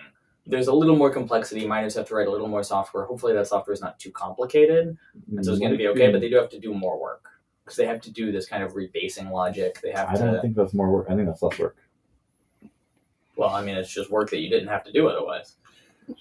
Maybe less a solution space, but I think it's less of a solution space because you do have those dependencies in the UTXO model, but it's probably the same amount of work. Yeah, it's just that you remove the dependencies, right? Like you create no dependencies because you have these covenants rather than actual dependencies. Just the miners have to do the work to rewrite the actual inputs. That's never no dependencies, right? In a rich statefulness model where every transaction is manipulating a global same state, kind of dependencies, I would say. In Ethereum, every transaction depends on every other transaction in principle because they're all manipulating the same global store. That's the point. I mean, specifically for just if you're just interacting with the AMM contract, the total dependencies and the total complexity there is the same. It's just you have to actually rewrite Bitcoin transactions to make it work that way. Yeah, a couple clarifying questions maybe. So, like rough consensus, generally speaking, is that no legitimate technical question goes unanswered before the activation of it. So, like a legitimate technical concern there.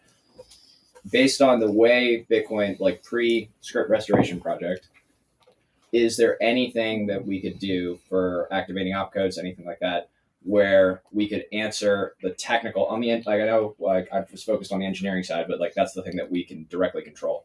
Is that are there any of those where we could feel confident with Bitcoin as it exists today, activating something new, where we could answer every technical question for it, defining the behavior for it? Seems like a straw man. I don't think so. First of all, I think that answering the technical questions around Opcat and other things are super easy. We're probably basically there. Like the actual like, is this implementation fine? I mean, like we could get there in a month, right? Yeah. Like we're probably already there. Whatever. The Meevil stuff and the higher level, like, is this going to break Bitcoin stuff? I think we can still answer it. We can still address that point, but we need to do the research, right? We need to sit down. We need to say, let's create, not just like talk about how it's hard to create, but actually go create the best token protocols we can that use Opcat, and then build the best AMM or the best DEX we can using these token protocols. What's that going to look like? Let's go, have a conversation in the community about like, are people actually going to use based rollups? My intuition is certainly more so than Ethereum, but I don't know. I'm just one guy. I know the roll kit people told me to eat shit. They're going to build it anyway, right? So, like, where is the Bitcoin community here? Why aren't people saying this is bad?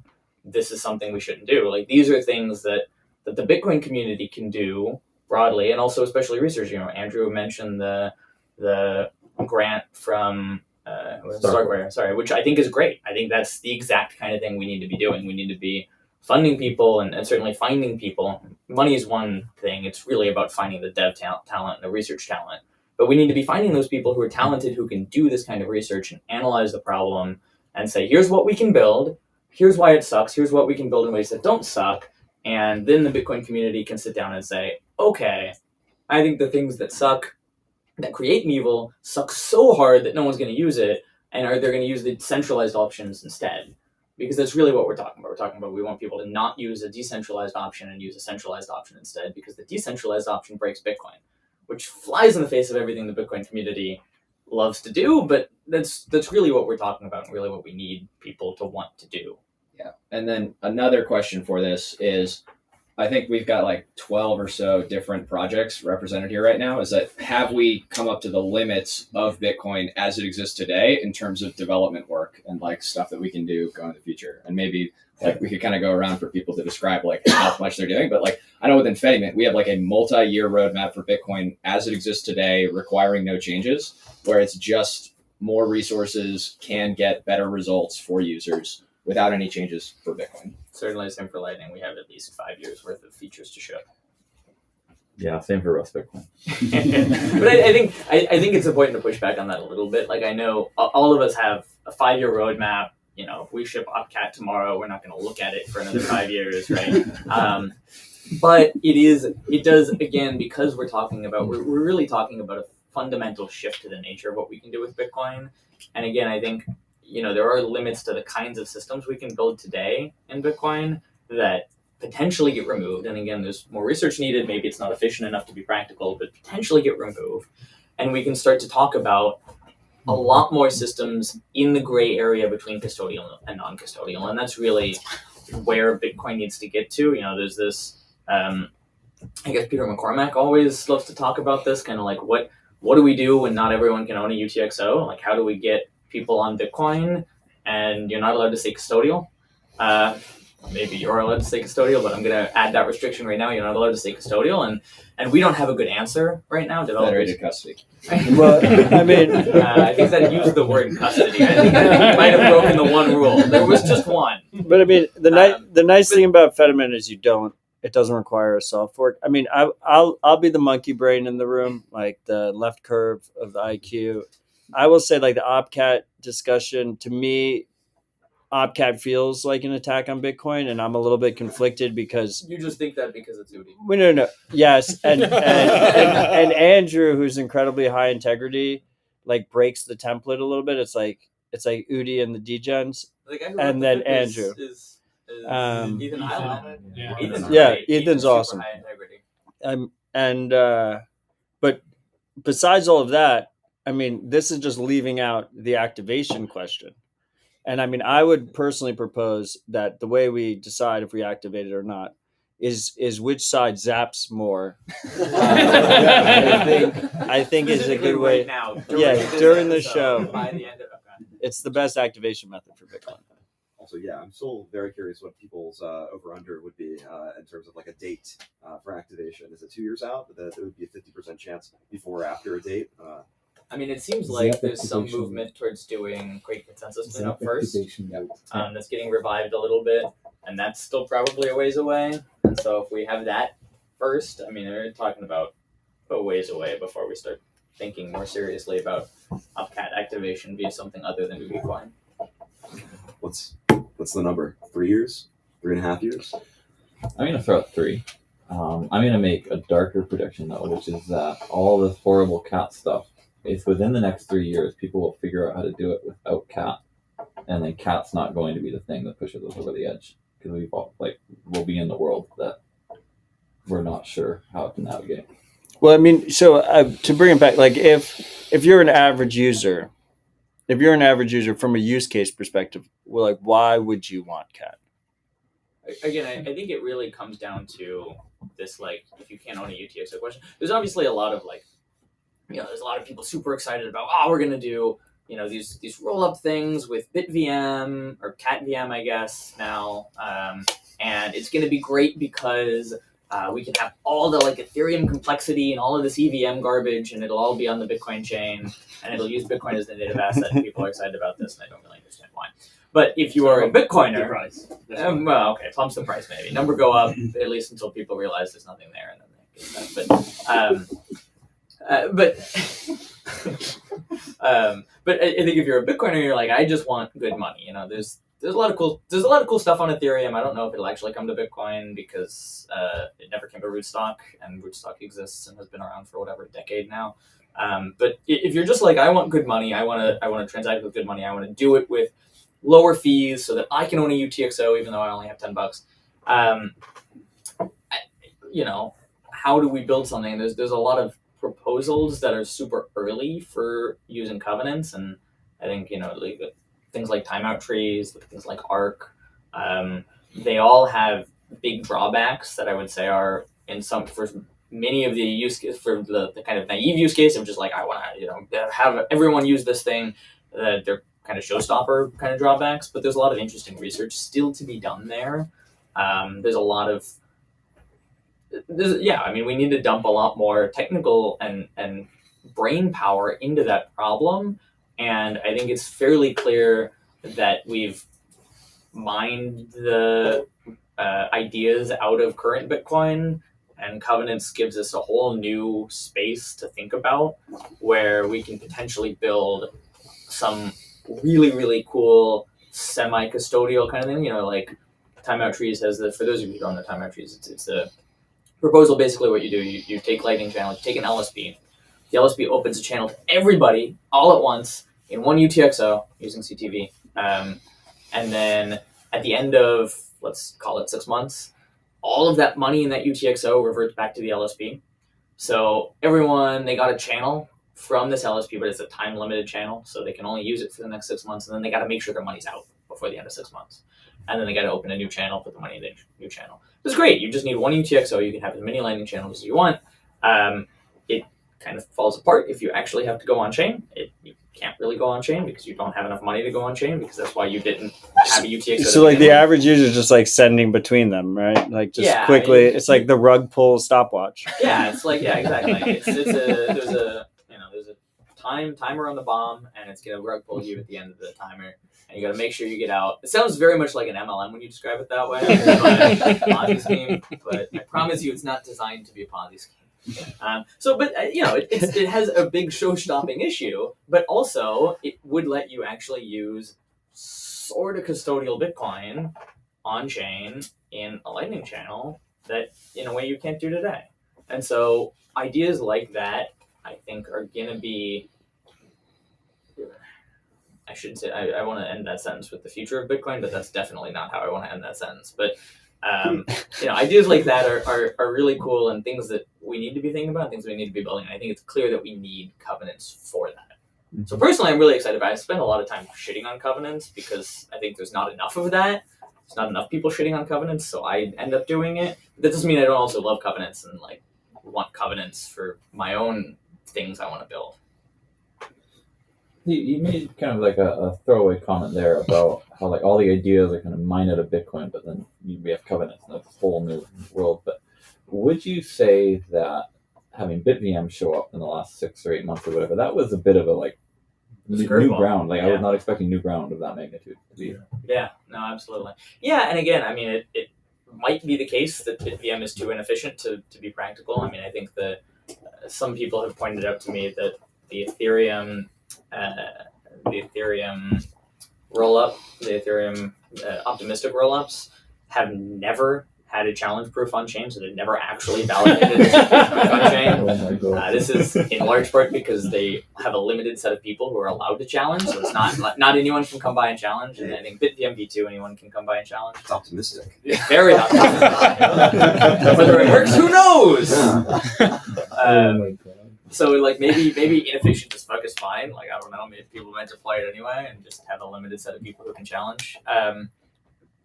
But yeah, I mean, I think you're right. The BitVM was a very transformative idea in terms of what you can do with Bitcoin. But I think it is, to some extent, the first new idea of what you can do directly on Bitcoin since Lightning.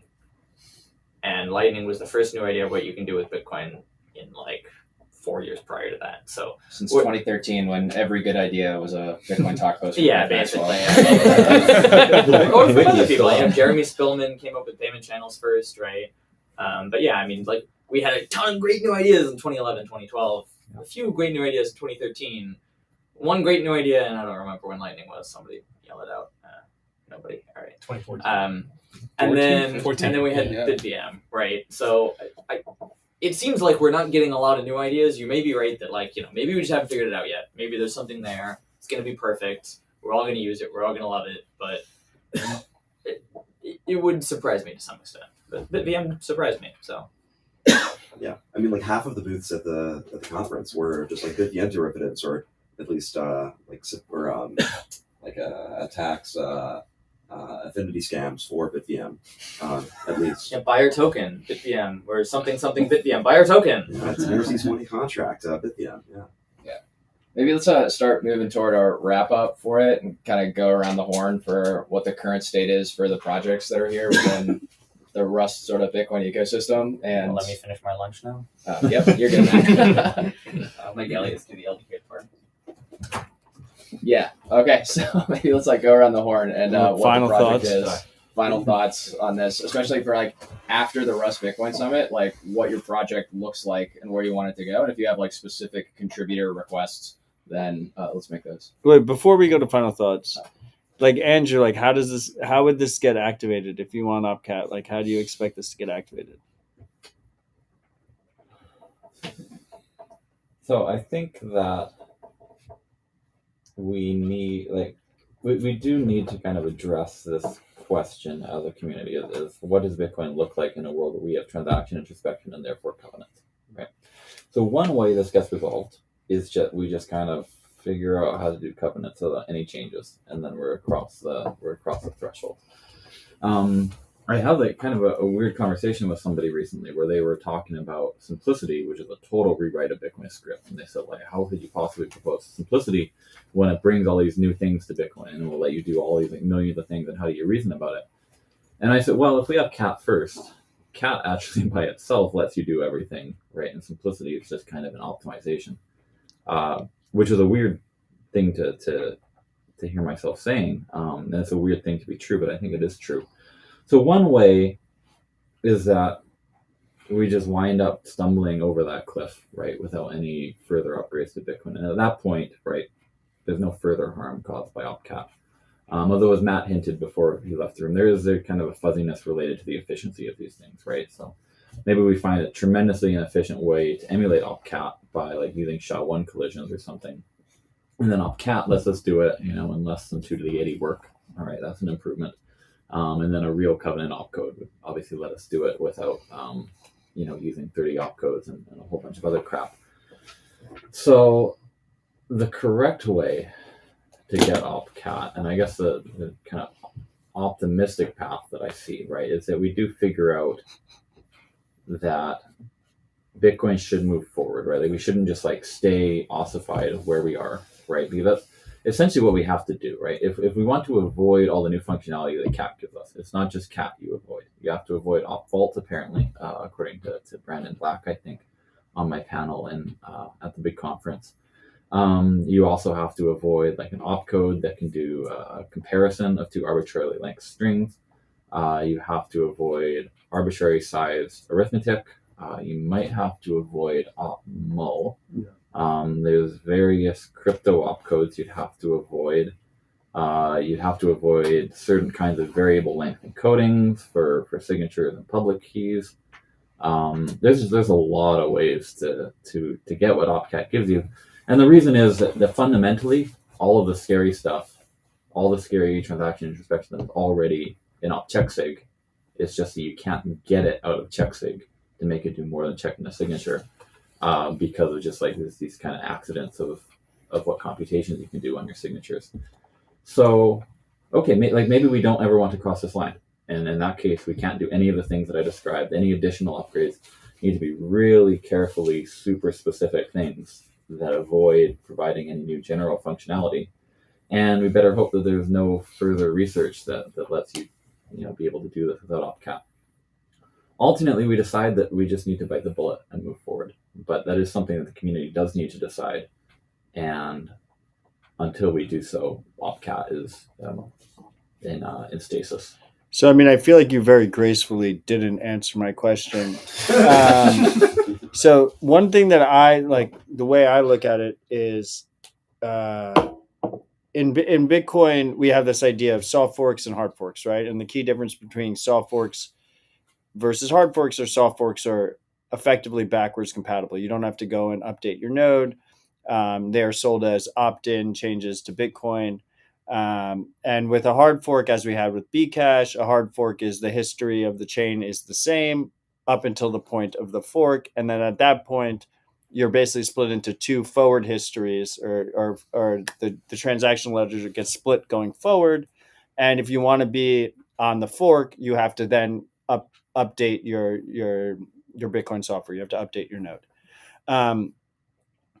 I think there's like a little bit of a misunderstanding on the risks of a soft fork because we've never had a contentious soft fork.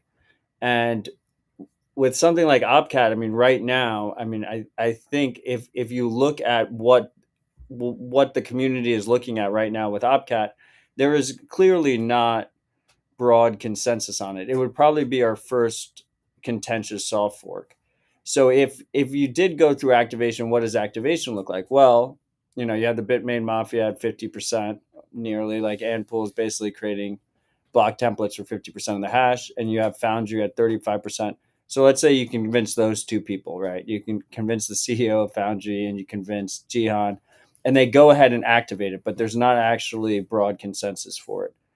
Basically, what happens at that point is effectively a hard fork, but much messier than a hard fork. So I feel like that is the concern that's not really being addressed. Like, and you would have no relay protection. Like, it would be an absolute fucking mess. Most users would be really, really confused.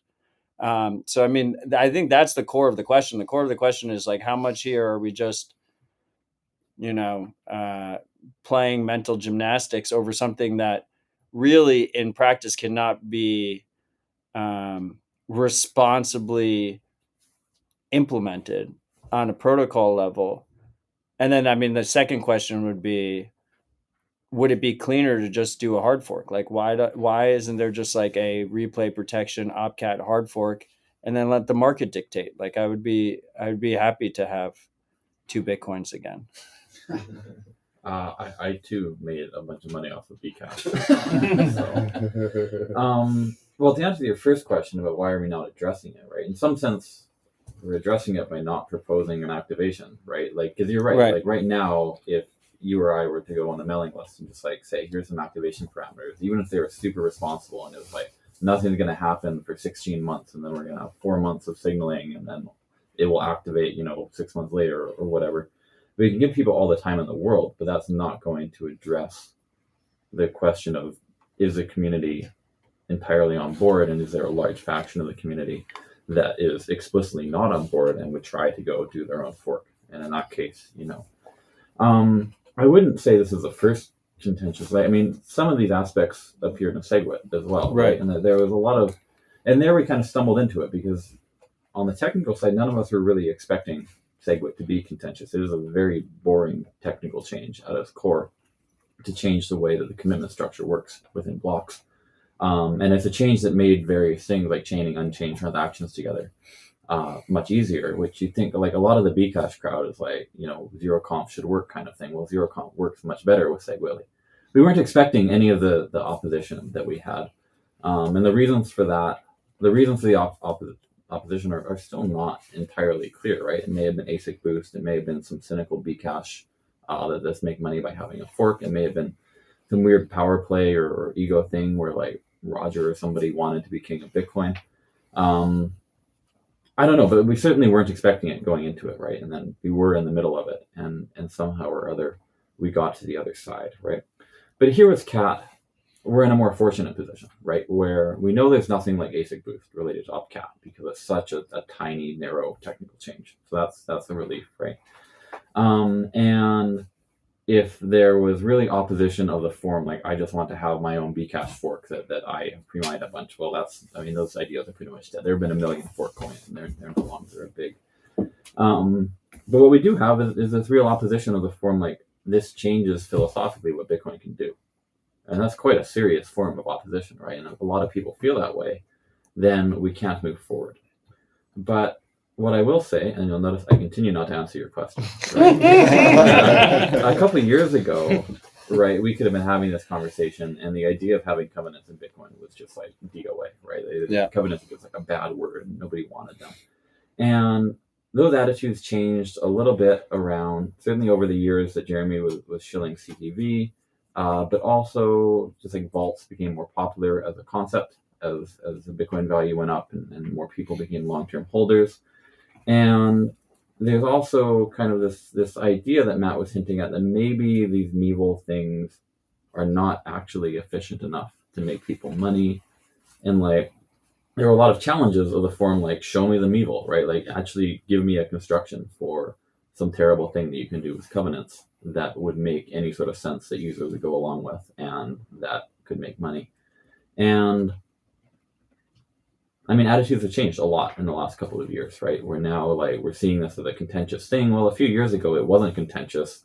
The majority, like, everybody was kind of on the opposite, like on the anti-cat side. And now we're contentious, and maybe the Overton window continues to shift, and then it becomes less contentious, and people are pro-cat, and maybe we can move forward then. But do you think, I mean, I guess, like, my question is, like, do you think it's particularly dangerous to activate a contentious soft fork? Like, to actually activate it, to have a majority of hash rate, basically force it through? I mean, we had an interesting question. We do Chatham House rules at Bitcoin Park. We had an interesting question last week, which was, until we at least partially mitigate mining centralization concerns, shouldn't all these activation questions just be off the table? Because right now, like, I think you can. Obviously, it's a little bit hyperbolic, but you can basically say that it's like Jihan plus Foundry, things activated. Like, as a Bitcoiner, I know you've been a Bitcoiner longer than most people and have the majority of your savings in Bitcoin. Like, you're heavily invested in this. I mean, you lost it all in a boating accident. I apologize. Thank you. No, but I mean, your whole career is in Bitcoin, right? Like, if Bitcoin dies, like, it's like Andrew Poelstra is a nobody. Like, you, and as Bitcoin succeeds, you're an absolute legend. Do you not like? There's a lot of mimble wimble. Do you not agree with that? As like, to me, it's just. Oh, guys. Chatham House rules here.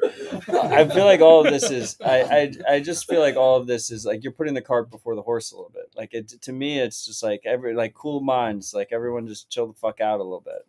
So regarding the kind of like personal identity parts of what you're asking me, right? We know that many people believe that at some point in the future we'll have quantum computers, right? Right. And those will force Bitcoin to change pretty dramatically, right? So the mining incentives will get kind of wonky, where our random oracles become quantum random oracles. All of our Schnorr and ECDSA signatures get like immediately broken, and all of my expertise as a cryptographer goes out the window. Right. Everything I've done cryptographically is like abusing elliptic curves to do cool stuff, and elliptic curves are basically useless in a post-quantum world. So that's what I lay awake at night thinking, like, at what point do I need to just ride off into the sunset and disappear? And when I think about doing that, it's quantum computers, right? Cat doesn't even cross my mind that something cat related or covenant related or scripting or whatever would be the trigger. I forget what the second half of your question was. I don't know. I just think mining centralization. We have a unique situation where two parties can basically force through this change if like Udi pays them enough. Right. And like that to me is incredibly dangerous. Like I think the lesson from Bcash wasn't that hard forks are dangerous. I would much prefer a hard fork here. Like, I think a hard fork with replay protection would be incredibly clean, and it wouldn't, I apologize for saying what I said about your potential saving strategy, but my family is all in on Bitcoin. Like, I mean, we can stop talking about you. Like, I'm a fucking nobody. If Bitcoin fails, I will live in the woods, and if Bitcoin succeeds, I will live in the woods. But if Bitcoin fails, I will be living on someone else's woods. Like, I will just be squatting in their woods. I think it's important to. I think we're falling into the trap that too many people fall into, which is we're misdefining soft fork. A fork in Bitcoin is a change that is enforced by the vast majority of economic nodes. That applies to soft and hard forks, right? So if you don't have the vast majority of nodes enforcing the rules, this is not a change to Bitcoin's rules. This is just a censorship attack, right? So what you're describing is not a soft fork; it's a censorship attack. And the wonderful thing about censorship attacks is they only last as long as the same miners are still doing it. So if you actually saw hash power just, we're going to go enforce Opcat tomorrow. The Bitmain mafia decides, like, we're just going to enforce Opcat. It's the rules of the network now. Everybody's got to learn to deal with it. This is going to last as long as the miners don't wake up and realize, oh, we can make a lot of money if we go just take all that money locked up in Opcat. Like there's all this money sitting on chain locked up in Opcat.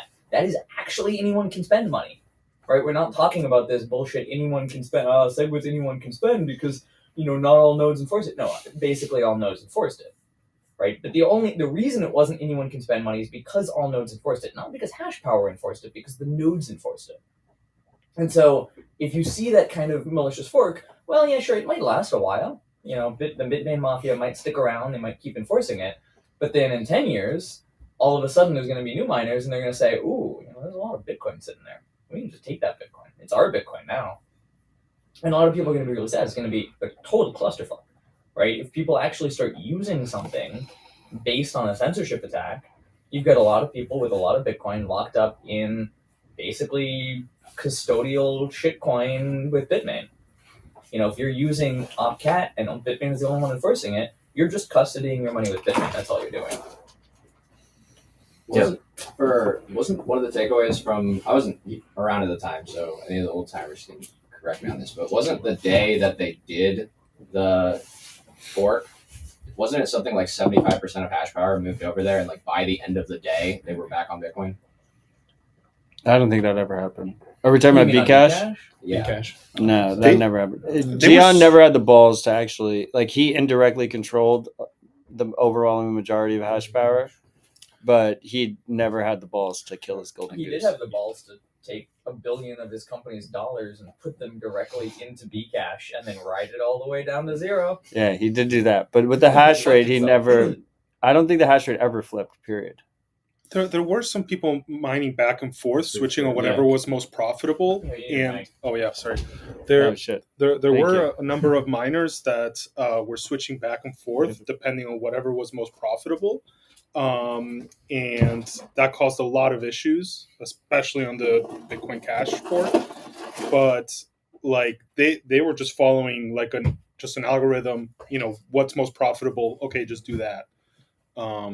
But I don't think they were looking to accomplish anything other than just make the most amount of money in the shortest amount of time. There were probably hour-long periods where Bcash was the most profitable and they had 80% of hash power or something, but certainly not on the scale of where we can actually average this out, right? Because you can't really accurately measure where hash rate is on short time horizons. I mean, there was the fork.lol website, right? Right. There's a lot of noise. They have to average out over some time horizon. And on the time horizons they could average out, I don't know that hash rate. Yeah, correct. On the fork.lol site, you never saw a significant percentage of all hash power. I think you saw 10 or 20%, and I think it was enough that blocks were slow, but it was annoyingly slow. No one was blocks weren't happening, or it was nothing like that, right? It was just a little bit annoying, and some people, and I think the fee rate increased in this time, and some people were arguing that it was because the blocks were 10 or 20% slower, and I don't know that that's justified by the actual evidence. It was a pretty minor thing. Chat apparently disagrees with us. Yeah, okay. Chat said it was over 50%. Otherwise, but they don't have source yet. So. I don't. Yeah, and also they're not zapping with their comments. So. Ignore it. I was watching fork.lol 24/7. I'm pretty sure it never flipped. I think Matt. Matt explained my concerns much more eloquent than me. He used the technical term clusterfuck. I really want to avoid. I'd prefer to avoid a mass rug pull kind of event, or a massive reorg if you start to see miners switch back. And right now that it just feels like we're at kind of a detente, and it feels like most of the conversation is unproductive. That's also true if you watch Twitter. If you hang out with developers, I'm not sure. If you just watch Twitter, you would assume that myself and Poelstra, or myself and Ethan Heilman, or myself and I don't know. You're just fighting with everybody. You'd think that we wouldn't get along and that we hate each other, but that's not we have conversations about it, and we talk about there's more research needed, and I think there's I don't know that we actually really have that drastically different of a viewpoint. I take different positions in public because I think these issues aren't talked about enough, and that's what I focus on in public. But that doesn't necessarily mean that that's the only thing I care about. That doesn't necessarily mean that I don't love Opcat too, right? So then what about Andrew? What is your And I love this is like such a great detour before final thoughts, like half an hour detour, 45 minutes. We're not in a rush here. The final thoughts before I went and finished my lunch. I know. And then you came back and we're just continuing. Well, I finished my lunch. Well, I mean, we got this group here. We have to have like, so what are your thoughts on like more restrictive changes, like something like an op vault or something? Like you just don't even think like that's So I'm skeptical that they're actually more restrictive, right? So opvault is a good example of an opcode where, 2 weeks ago, I would have cited that as an example of something more restrictive. It just enables vaults and it doesn't do anything else. And then I think it was Brandon, whoever it was on my panel beside me, said, like just a few days ago, I figured out how to do like generic covenants just using opvaults, right? I figured out how to abuse it. So I think that it's possible to come up with new opcodes that don't enable you to do everything that opcat does, but I'm not convinced that I'd really have to study any specific proposal before I CTV is probably pretty clearly non-recursive. I believe the CTV is okay. Yeah. So you could use that as an example. Yeah, so CTV is a good example, and it's also been around for a few years, and nobody's figured out how to do it. So that's also pretty good evidence that CTV actually only does what it says on the tin. So if your question is do I support it? I guess. I mean, it enables a bunch of stuff, and maybe if that's something we could all agree on. All right, well, there's my answer. If it's something we can all agree on, then I support it. But it's not, right? CTV was kind of got mired in a lot of arguing about whether it needed to be more general or whether it was too narrowly focused for the complexity that it brought and so on. Whether it added any real value directly or whether we should just add something like cat and then add real covenants. Yeah, exactly. Right. I mean, there were a few, Jeremy had, of course, his website with a bajillion use cases and so on, but many of those use cases were pretty made pretty bad trade-offs, I'd say. There were a few that were really good, but the ones that were good, I would say, it was a small set and probably not enough to justify the complexity. So kind of what got me excited about cat, right, is that the complexity, technically speaking, was so low, right? It gives you very little room for bike shedding. It gives you very little room for code that could be buggy. If we deploy it and then later we move on and say, you know what, that was fucking useless. That's just, we should have had some better opcode. Well, that's only 5 lines of code that we have to maintain forever because of it, right? So cat has those benefits going for it. And in general, I think any opcode that's narrow enough not to do what opcat does would have to fall into the CTV kind of range of being pretty technically complicated and not very expressive, right? And personally, I would like to have vaults, right? If we got covenants and they could do vaults but nothing else, I'd be happy. Well, we had an opcode. It turns out it doesn't just do vaults. All right, fine. CTV doesn't do vaults.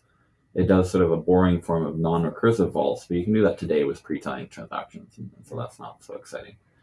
To do proper vaults, you kind of need recursive covenants, and then they come with, I don't know. I don't know. It's not there's kind of a range of trade-offs that we can make, right? And I don't think there's any good points in that area. But at the Bitcoin Plus Plus in Austin, that was basically all of the smaller opcodes where we're like, hey, we're trying to narrowly focus this down, and so it only does one thing. It's like the opcode UN. Yeah, well, all of them showed up, and all of their presentations consisted of, I tried my best to make this as tight as possible, and 8 months later, when I had the 9th or 10th guy look at it, he found a way to basically turn it into a generalized covenant. And that was for all of it. That was opvault, APO, right? Just down the line, right? And with CTV, right? It's hey, say we activate CTV. Well, now you can use CTV with basically any other sort of tiny change, and then you end up getting the covenants there. And so the discussion that Andrew's having about we have to decide whether or not we want this is very important, because there's basically, to date, there's basically no way for when you try to add one of these things without accidentally introducing this down the line potentially, right? You can't prove that you won't be able to before that. And then another important point that came up there for it was that currently there's no way for someone to express on-chain whether or not they want this thing, right? So for example, if we had cat activated, for example, and there were hundreds of people or like millions and millions of Bitcoin worth of activity for people using Opcat for vaults, then that's like a very clear direction where Bitcoin Core and like the developers for it can say, hey, people definitely want vaults. And so we can take the inefficient use of this with Opcat and turn that into a tighter opcode, for example, for it, where it's doing the same thing that people are already doing with Opcat. But for example, today, for whenever anybody talks about vaults, like there's no way you can like there's a bunch of huge entities that are currently using pre-signed transactions to get around the vaulting thing. But that's not something that people can point at. They're not very public about it. So when you try to point to, oh, hey, this huge company or this huge entity is demonstrating that they do want vaults, that's not something that you can like point to and say that's like actual economic activity that we should try to align around for. I'm gonna push back on that. I don't believe that anyone will ever use vaults. I think the conversation. So I will. Aside from Poelstra, and his weird manually created everything. Write all of his own software. They work great with one input, one output transaction. Yeah. So the problem with vaults is vaults fundamentally take a key management problem and replace it with two key management problems. And at least I have a project called Codex City 2, which will help with your key management problem. Just pieces of paper. We'll replace your 2 key management problems with 10 key management problems, and this is only strictly better. No, but you only have to solve 7 of the 10. Right. Seems hard. So there's a lot of large entities with lots of Bitcoin that care very deeply about their key management, and have spent a lot of time and a lot of money investing in key management.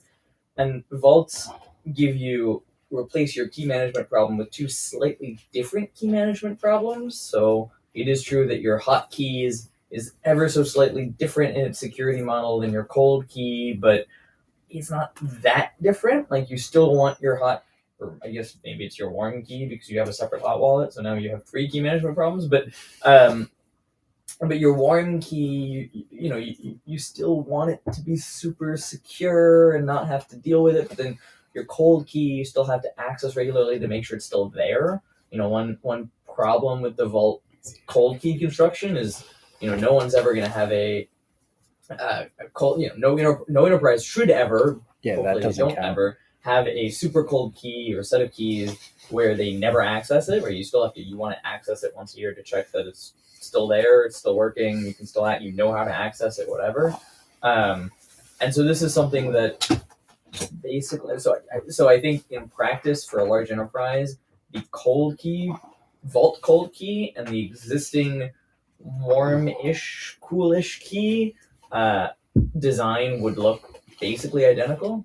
And so I think for most of them, when they actually sit down and start designing a vault system, they're going to say, why are we duplicating all these keys? Can we just not do this? So I think there will definitely be maybe I was a little harsh. There will be people who use it, but I think the excitement over how every large enterprise wants this and it's going to be great, I don't think that's really accurate. And at least the large enterprises that I've spoken with had this when you kind of sit down and you're like, all right, so how are you going to design your cold key? And they're going to kind of stare at you blankly, and then they say, oh, maybe we won't do But it's more helpful for individuals and inheritance. Is that not true? Maybe. I mean, we can still use multi-sig to do our own thing if you want. I mean, but we could try to drag Rob into this conversation. And it's right now, Anchor Watch has. Wait, he's active in the live chat. Oh, yeah. Oh, that's what that is. All right, so I think that Anchor Watch, I don't know what your term though, limited to a year at a time or something. But you do have layers of keys that people have to manage, and I wonder. Yeah, so conceptually, I would call this kind of our MVB product to start, right? With making it very compressed on the technical side. The idea ultimately is that Bitcoin addresses to distribute risk and make them safer and more resilient. We basically make a pseudo vault within a single UTXO by leveraging Miniscript, right? And this enables, with the combination of time locks and thresholds of thresholds, we're using op-if, nested op-if statements, we're able to do many different ways that you can spend a Bitcoin UTXO. And the idea ultimately is that we want to be able to provide assurances that there's many ways that this Bitcoin address can be encumbered. And basically, in general, just how the industry works and kind of how the practices have developed, everyone's using, for long-term cold storage, either some sort of MPC architecture where they're sharding an individual key, or they are doing some sort of N of M multisig, which as pay to multisig has been around since 2011, with pay to script hash since 2014. And it was just a general observation we had about over a year ago that there was a more rich design space built on, to make this full circle, Rust Bitcoin, Bitcoin Dev Kit, Rust Mini Script. And for us, I think I view this as like the starting place of being able to make Vault-like functionality, with the understanding that, I'm a company building in the space, so I don't have the luxury of hoping that there will be some sort of fork activation that's going to add new functionality. This is kind of like an idealized state of how far can we take this concept of vaulting today. And it is a key management problem, but you can distribute those keys and you can have more robust scripting. So you can rely on organizations, lawyers, estates, trusts. And with that distribution of keys, you're able to distribute the risk and inherently make the money more safe by not making it, there's this one way you can spend the money in the transaction. Would you imagine that your users, so right now there are keys that are like time locked with the highest time lock in your elaborate scripts. Would you imagine that some of those keys would move from being like very long time lock keys to being actual vault keys that just aren't used except in bad cases? Yeah, so I guess to Matt's point about, you're just changing one key management problem to another, there needs to be a contingency of if this default happy path is broken and those keys are compromised, you do need to have some sort of emergency cold storage keys that you're able to reclaim to in the event that those hot keys are compromised. A very simple example is I could have with an OpVault construction on my phone, maybe I have a single sig that it sits in an intermediary address for, say, a week before it can actually get flooded, which maybe 90% of the time is fine. But if someone compromises my phone key, someone's just maliciously trying to drain my money all the time, and I'm constantly spending money on chain transactions trying to sweep it out, you need to be able to have some sense of kind of distribution of keys. But I think what you can do is you can make a bunch of keys phone keys. You can make them really hot and accessible, and then you can have your hardware wallet, cold storage in a bunker wrapped around in aluminum foil to kind of keep your super safe keys as like disaster recovery or some sort of federation or distribution of those. I think that's totally an option. Yeah. I think we're going to build that, and then we're going to see people are going to say, oh, my phone got hacked. Let me go find my key that I wrote down when I created this wallet. I put it in a safety deposit box. They're going to go to the bank, and then they're going to realize the bank took their safety deposit box and sold it because they haven't visited the bank in the last year, which, by the way, is a thing that happens. Sure, yeah. And then they're going to get... So I think, I think when we really sit down and we model out all of these issues, I think we're going to find that in general, when I do talk to people who do model out these issues, and maybe you guys have, but I think at least on the enterprise case, we generally find that people say, well, actually that key ends up looking pretty similar, and we end up building something very similar. All of my keys are Codex 32 checksums, and every 3 to 6 months on a schedule, right, I make sure I can access them, and I verify the checksum using my worksheets, which I then burn. So I do have a process to refresh my keys that don't require the interact. Okay, again, we've already established you're going to use all this stuff. The conversation is whether other people who are mentally stable are going to use all these things. I can't contribute. If it's mental stability is the threshold, I'll exit the conversation. I can tell him right after I need a room for that one. Andrew's actually going to retire on the profits from selling the book that allows you to do this stuff. Yeah, it's a rich dad, poor dad model. I'll watch the Netflix movie. I'm gonna do a quick story for like what made me decide that like vaults were important. So I was helping out a guy who had all of his funds stolen out of his cold storage, and the time that the guy had actually gotten compromised was like 3 years previously when his Google was compromised, right? And at the time, this was just like total newbie or whatever. He'd taken a picture of his seat. Right. And so he had it there. And instead of immediately sweeping all of the funds, what the hacker had done was he'd set up a worker for just watching the wallet and allowed the guy to continue stacking to his cold storage. And the guy continued to do it for like 2-3 years. And then the first time that he actually tried to move the funds was basically a replace by fee transaction that swept the entire wallet. Right. And so based off that, right, like the thing that I'm most bullish on for vaults, right, is that when a key gets compromised currently, right, they don't have to do the attack immediately. It's like once it's compromised, there's no indication that the key has been compromised. And there's no way that you can have any sort of reactive security to your key was compromised, they started moving the funds, I can do something about it, right? And so just like think about how many freaks are out there and like, they did their cold storage setup with their multi-sig or whatever, and they've just been continuously stacking to it without checking all these things, and also not having any sort of indication that the key was compromised in the event that it was. And then 5-10 years later or something, right? Like, because once you have the key, you already own the wallet and you don't have to do anything that shows that you do it. But with a vaulting structure, that's something where in the event that it is compromised, you do have that window for being able to go after it. And that was the specific instance where after that one, I was like, oh my God, well, we need vaults. Proactive to reactive. Two things, right? Like there's, I mean, there are definitely cases we can point to where it would solve it. There's no question about that. And you're right that like being able to have reactive security is a new primitive that may be useful. But I think it's important to ask what percentage of attacks are like that. You know, how many does the attacker really leak the key, get the key, and then sit on it for a long time? And I think that may probably growing, but I assume it's still fairly rare. And then there's the question of what percentage of people are going to build this vaulting thing and then assume that their vault key is safe and then forget about it and not actually have it be safe. And I think that's probably very high, especially, you know, when we're talking about enterprises. I know when vaults first were being talked about, it was mostly about enterprises. I don't know that enterprises are really going to use vaults very much, but at least there we know, okay, they're gonna do all this stuff. They're gonna check that the keys are still there once every 6 months. They're gonna send people out to all the vaults, physical vaults in this case, check the keys, redirect the keys, try to sign something, make sure it's all valid. But with a normal person, we assume that they just never will. And I think 99% of people just never will. It's never going to rise to the threshold of like they're going to actually check it. And so I don't know. Like, you know, we have to consider those proportions. And some people are going to build wallets like that. I don't know that they're going to have the most users. You know, I think the like 2 of 3 model where a server applies velocity control. You know, one thing, if we had vaults where you can apply velocity, like maybe just velocity controls generally would solve this too. Like maybe that's actually what people want, is velocity controls, not vaults. Maybe we want both. So, you know, maybe vaults is the wrong thing to focus on. Maybe we should be focusing on 64-bit math, and then we get recursive covenants again, and then we have this whole debate starting from the top.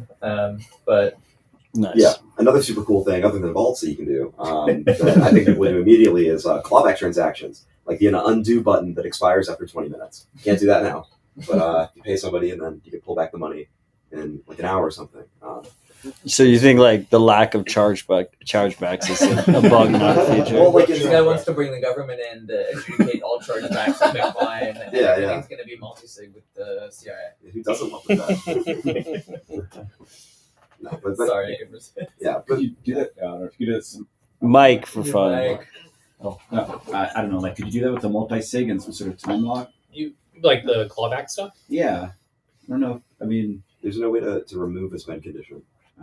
Okay. Yeah, so in the layered example, like what we're doing, once a time lock is satisfied, you can still spend the older condition. So if I have money I can spend today, and there's a new spend condition at 6 months, and there's a new spend condition at 1 year, you can spend the no time lock and the 6 month time lock condition even if you hit the 1 year. It's not like you can expire a spend condition by the nature of how it's funny, because you call it like a time lock. It's more like an unlocking of some sort of condition, right? You basically you open up a logic gate with the either check lock time verify or the check sequence verify, right? So you turn a verify function in Bitcoin script, which is pass fail, into pass, and you can't make it go to fail again once you flip it to pass. You can't make it invalid after a certain time. But Jersey. To bring back the conversation to us, this is like a cargo feature. It's just additive by nature.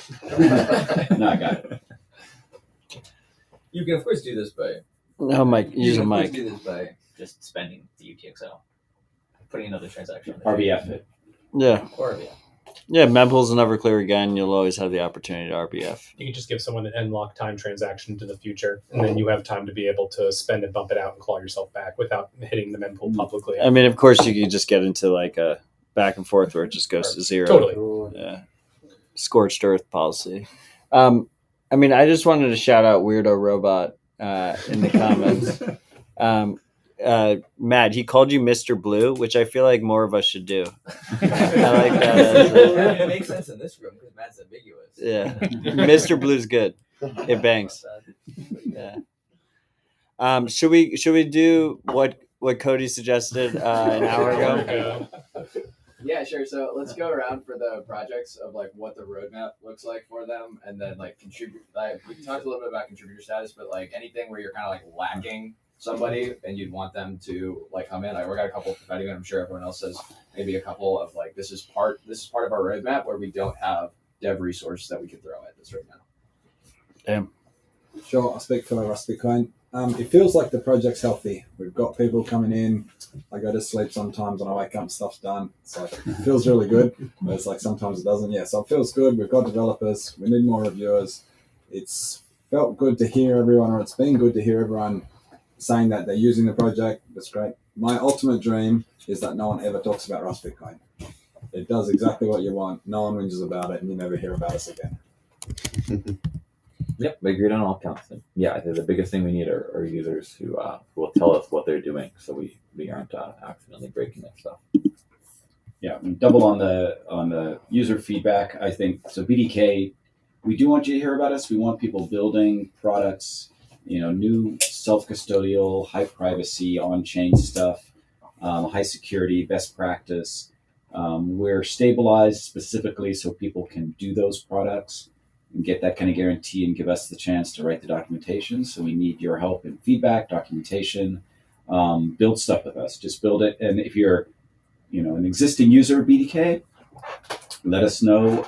We will help you migrate to pre 1.0 to the 1.0 API. So, reach out. We're on Discord. We're, email. We're building the software that is built by people that are better than anybody else you would be able to hire. Like these are rockstar Rust devs that are building amazing software, and you get it for free. Of course, we would like your support financially also, but it's a complete game changer if you're building a company. So please take advantage of that. And check us out, bitcoindevkit.org. Before I get into that, I'm sorry, I have to bring the conversation back one more time. 6-hour podcast. Someone did DM me, and they sent me a chart. I'm not actually sure where it's from, so I don't know if it's legit. But it does show the BCH hash power getting a tick over 50%, very briefly, sometime between midnight August 20th and August 24th. So we were wrong. Thanks to Eric Wall for pointing out that we were Eric Wall. I will point out that Rob in the room pointed it out to me, and I shushed him. I got chewed. Yeah. Matt's just trying to keep I mean that's like that was a technicality. I don't think that was like a real flip. It sounds But like you're just trying to keep the freaks informed. no, I'm not pro censorship. Gaslighting. I admitted it. Gaslighting the freaks. Gaslighting the chat that was telling us we were wrong. But how did they measure Chat, is that? this Like, real? how is that even I have no measurable? idea. So, It was a 3-hour rolling average. Okay. I got the same image from Eric Wall. But like, oh, you got it from Eric too. So he hit you first. Did get spoke about, and then he Eric, hit Mr. Blue. And explain yourself. I like Eric. Eric's one of my favorite shitcoiners. Yeah. I mean, at that point, if I recall correctly, like in August they had like a ridiculous difficulty adjustment they algorithm. had some, Remember, they it had was some like games in their algorithm trying to. it was like an insane. Trying to steal hash power. Yeah. And it worked very briefly, and then it created. And it was a really loss, bad. And their market collapsed, and then they got their hash power anymore. Okay, continue. All right. So LDK, our roadmap. Sadly, a lot of the people in this room talked about all kinds of great API things and trying to get the API perfect and focusing on stuff like that. We're just trying to ship features. We've got to ship splicing and dual funding and taproot channels and multi-sig channels and async payments and trampoline payments and a lot of stuff. Nice. So we have a huge roadmap. We like our API. We think our API is pretty good, but that is not our focus. But we are hiring. So the great thing about LDK is Spiral has headcount full-time to work on this. We funded a lot of developers on other stuff, but Spiral, you can come work directly for Spiral. And we are hiring right now for at least one LDK engineer, maybe two. You don't need to know Rust. We don't require you to know Rust. I think everyone on Spiral learned Rust while working on LDK. I don't think anyone actually knew Rust coming in. Some people did know Lightning. That helps, but it's certainly not a requirement. somebody in the chat's asking if splicing is in LDK today. No, it's not. We're getting there. We've made good progress on it. We're not quite there. Dual funding is a little closer, but we've got the state machine. We gotta finish writing it. But also more broadly, and I think this was discussed earlier when I also wasn't in the room, but if you want to contribute to an open source project like LDK, it doesn't have to be writing code. In many cases, it can just be providing feedback. LDK a little harder because it's actually a library, but take LDK Node, try to make a high level app. It's designed to be super easy. You should only barely need to be a developer to know how to do that. So do it and let us know how it goes. And I think one thing that open source projects universally don't get enough of is just user feedback. People assume that open source projects, you can just take it and run it. And if it doesn't work, then you have to work around it because it's open source. So you have to do the work to make it run. No, let us know. Let us know how it went. We want to get better. We want to actually get feedback. And we just don't get that in the way that a lot of for-profit things where people pay for it and they assume they get support. And in many cases, open source projects do actually give you the same level of support. You just have to actually ask for it. You have to know you want it. You can ask for it.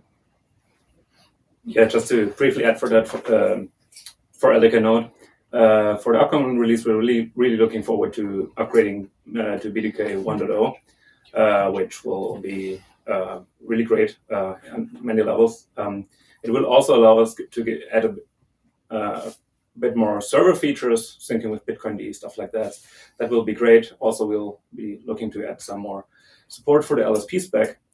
But apart from that, what I wanted to mention is one takeaway from this week was that a bunch of this project, or I think all of the project, most of the projects in the room were actually building out language bindings that kind of re-exported some of the Rust Bitcoin types.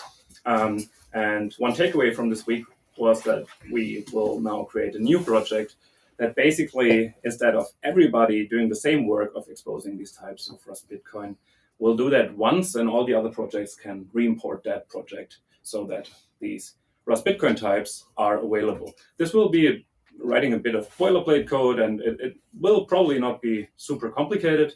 But if you out there basically are a Rust developer and have maybe even with experience with language bindings and maybe Unify in particular, the Mozilla language binding generator, that would be a really great project to start contributing to that would benefit all of the or most of the projects here in the room. Yeah, and then I'll cover Fedimint, and then let's go for everybody else because we've got a bunch of projects here. So for Fedimint specifically, we're cutting a 0.4 release this week, and then after that, there's a couple of different Rust elements that we're working on. And so, but to work on Fedimint, you kind of need to be a pretty significantly experienced Rust developer because there's consensus code involved. But one thing we're really excited about is we're going to have a TypeScript client very, very soon. And so that's just going to be a drop-in WASM compatible, so you can just run it in a PWA, or you can run it server side, but like a full TypeScript client. So more people integrating Fedimint into their existing applications, right? So if you want something where you already have an on-chain component to it, or you already have a Lightning component, but you want to add eCash, it's going to be the goal of it is to just have a super simple drop-in. So anybody working on any other Bitcoin projects who wants to add Fedimint, like we're going to have very good TypeScript bindings for that. So you can just drop it in, just npm install or bun install Fedimint, and then you can get started with it. Yeah, allow me to rephrase a bit. The goal of the Fedimint Web SDK is going to be to completely eat everybody's lunch in terms of developer experience for Bitcoin and Lightning. No offense to everybody, but yeah, npm install when you have a fully working Lightning wallet, eCash wallet, and on-chain wallet. Yes, it's quasi-custodial. So yeah, yeah. And so that'll be pretty great. And then specifically within Fedimint, we have UIs for running the Guardians and running the gateways that we don't have developers for, just because the guys who normally worked on it kind of moved on for other projects. And so anybody with any sort of React experience, like we can help you out with all the Rust side of things, but it's mostly just working on a normal front-end project. So any front-end web developers, like Fediment's definitely wanting some of you guys right now. Also, yeah, we're also starving for like front-end help in the open source side. So like for like the Guardian UI, right now Cody is taking that all on himself. And the Fedi front-end people are strung out. So yeah, if you are a front-end dev and want to contribute to some of this hardcore Bitcoin open source stuff, yeah, we need you to. Yeah. Just maybe go around the room for anybody else. Hey, Joanne. I wanted to say a couple things on Rust Bitcoin though that we missed. But we missed some Cindy cryptographic function optimization. There is some room in Rust Bitcoin to optimize these functions. Maybe we talked about that as a problem, and we also talked. Generally, all of our projects are looking for a better HTTP client to make requests. This is turning an HTTP client that already exists into one that's async. Yeah. On the PageJoin side specifically, we're working on getting our dependencies up to speed with everyone, of course. Finishing the async PageJoin protocol spec, which is very, very close. That will be merged in the BIPs repo this year for sure, hopefully during the fall, and getting a pseudo-stable, maybe the better word is complete API for PageJoin, so you can do some of the more interesting batching stuff if you're an exchange or someone like that. So there's cryptographic stuff to do for public key encryption. That's a cross between what PageJoin is doing, what Rust Bitcoin has, and some general Tor alternative, oblivious HTTP stuff that we can work on. And that's about it. Yeah. When do you expect people to use PageJoin? I mean, I use PageJoin. I mean, more than a dozen of us. I don't understand your question. A dozen people using PageJoin. I don't know. It's out there. I'm not gonna what? It's out there. I know it's out there. I'm not gonna.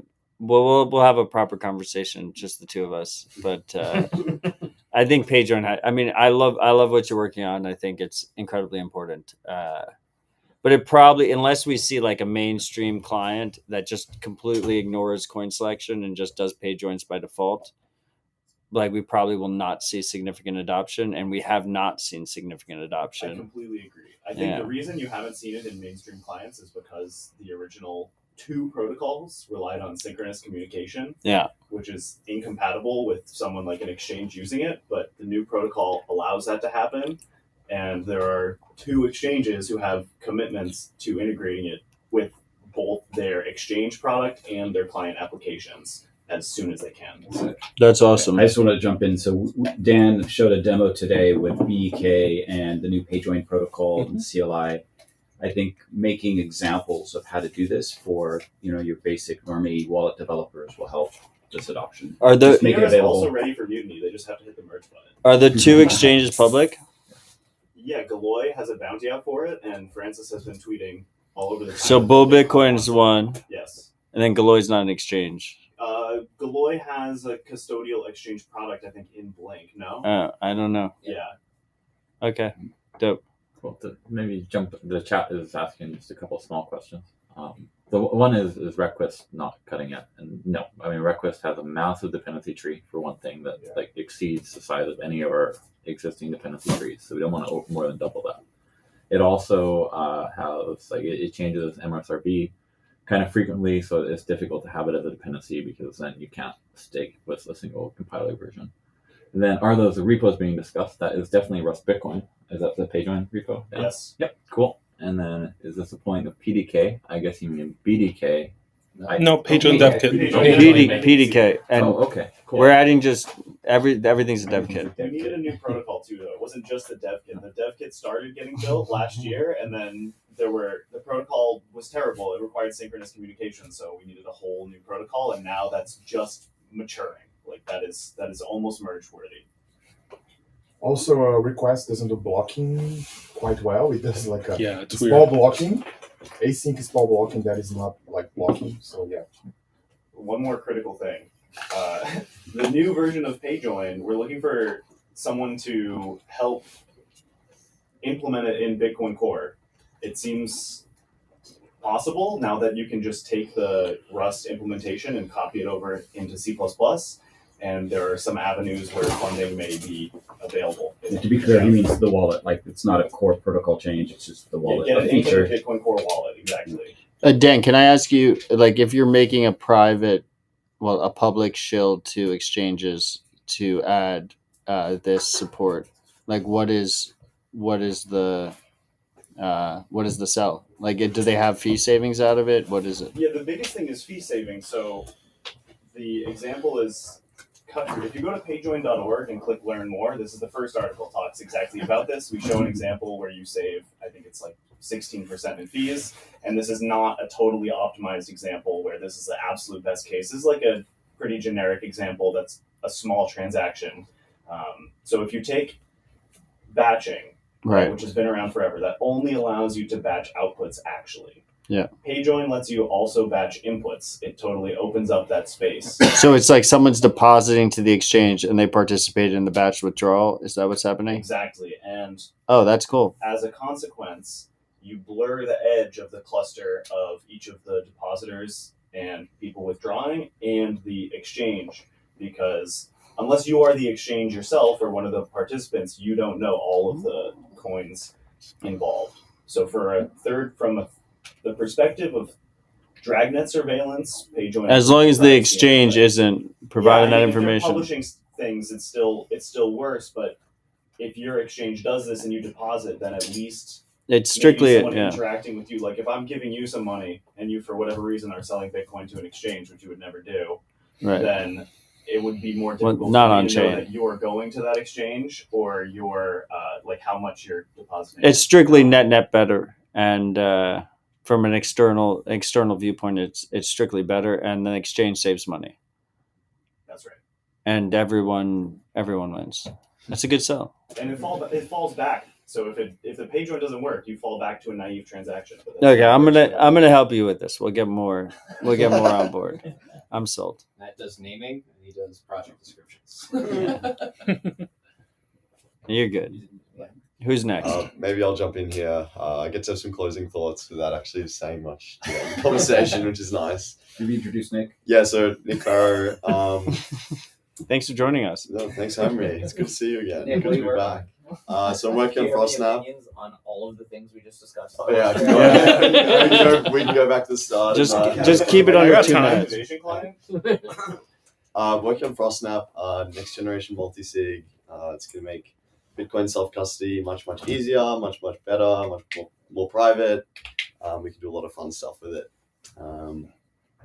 We also, separate to FrostNap, we have a very spicy thing coming out in maybe today, maybe tomorrow. I can't talk about it publicly yet. But look forward to that. It's coming out tomorrow, but you can't talk about it. You teasing us? What is it? Oh yeah, I can't tell you. Everyone's already. No, we'll edit this part out of the. Yeah. It's live, no? Yeah.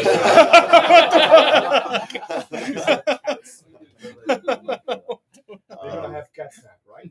I don't even know what that is, but sure. But yeah, check out frostsnap.com for our next generation Bitcoin self-custody. In Twitter for the update. Oh yeah. Probably if you want to see the thing we're going to post soon, UTXO Club on Twitter. Yeah. Do you have an Oster or no? Website. Read out your NPub. Yeah. Yeah. What did you have? It's Nick at UTXO.club is my NIP05. You should shill blind signer too on Noster. Oh yeah. Nah, that's going to take too long. That'll go way over 2 minutes. Thank you. Is your hardware wallet public yet or no? Well, there's no video here. I can. It's like the human centipede of hardware wallets. It's like the We've mouth posted, plugs into the ass. We haven't posted these ones yet. Are you just leaking them? Well, I No, asked him. it's something I asked else, him. it's something else, yeah. It's a cool design. I like it. We're gonna post this the new devices publicly as well soon. They'll be for sale soon as well. Soon TM. Yeah, you just you plug the mouth to the ass over and over again for multi-sig. It's amazing. I actually have some for you. Oh, thank you. Some up ones, but not those ones. Not the ones I have in my hand. We'll edit this part out. I'm glad you called me on that. Thank you for joining us, Nick. It was a pleasure. Yeah, I can go. So I'm the Symbol Kid. I'm working on Cashy Dev Kit. Similar to other projects in the room, it's a development kit built in Rust to implement the Cashy protocol. Kind of on the topic of maintainers, we're looking for people to build stuff on Cashew and eCash in general. It's a really wide open design space. There's a lot of stuff left to do, and then you can use CDK to do it. It does both Mint and wallet. So whatever you're looking to do, you can use CDK for it, and let me know what's broken in it. It's a little less mature than some of the projects in this room. But yeah, so let me know, report issues, and I'll fix them. Or even better, open a PR and come join the project. And wait, you got page join plugins working in half an hour, right? It's a little more than half an hour because I had to do the whole CDK wallet. But the page run part was about a half hour. So Cashew doesn't actually have on-chain support, but I hacked it into CDK. Oh yeah, I was wondering about that when I was watching the presentation. Yeah, so there's a draft nut to implement it. So we're working on getting on-chain support implemented in the spec. Because Cali he's not the ruler of Cashew, but he fundamentally disagrees with on-chain support. Well, we'll see.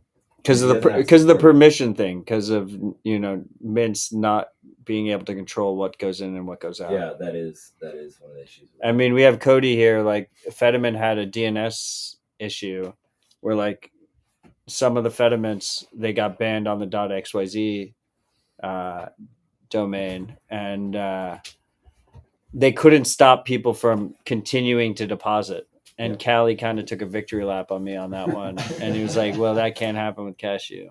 Well, so Cashew is a little bit different in that it does do, of course it does, it's a quote. You get a quote before you deposit. Of course, if you do get a quote ahead of time, you can still use that address later. But in theory, if a wallet is functioning correctly, it's getting a quote and using it kind of immediately or within the expiry time.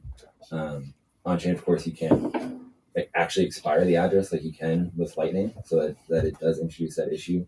But yeah, it's kind of an unavoidable issue on-chain, I think, that leaves it up to implementation to protect users. I mean, I will say from like a user point of view, like leaving a mint, I prefer having on-chain support, like native on-chain support, so you don't have to deal with liquidity or anything. Otherwise, it just becomes kind of what we were talking about with like timeout channels. Like in a real user situation, it's just them going from like custodial. They're like hopping from custodial wallets trying to not get rugged.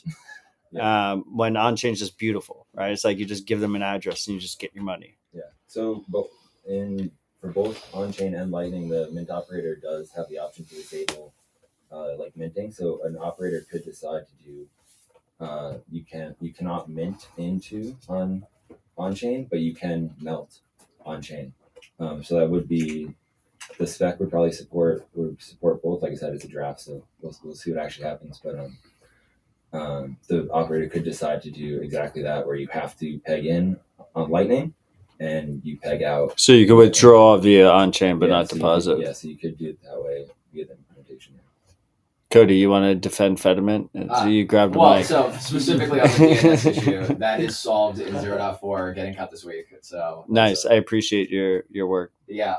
For the on-chain wallet, that's currently there's an element of it where if you give out a previous wallet, a previous address, you can't stop somebody from doing another deposit to that other one. But currently, that's just an implementation detail in Fedimint. Is that the way that you do a peg in is that you tweak the federation's descriptor and you deposit to the tweak. And so for that one, because the descriptor, the federation is public for it, or they reveal it to whoever in their community has like joined the federation, you could stop it of just like you stop revealing what the descriptor is, right? Or the other thing is, for example, for like if we move to like a BDK wallet, where instead of the client creating the address, the federation creates the address and gives it out, and the federation, just the same way with Cashew, could just stop giving out the address if they wanted to people stop minting. Fair enough. Hey, I'm Rust Station Rob, and I'm working on some compact block filters node implementation in Rust. Right now, it's just me. I make an issue and talk to myself. And so I really appreciate some eyes on it. Yeah, it's called Kyoto because one of the main dependencies is Tokyo. So Rust Station Rob, Kyoto, please come check it out and save me for myself. He has it well integrated with BDK and a great demo also on with language bindings. Recently, I think we got that running with Swift. So it's a lot of fun stuff to play with.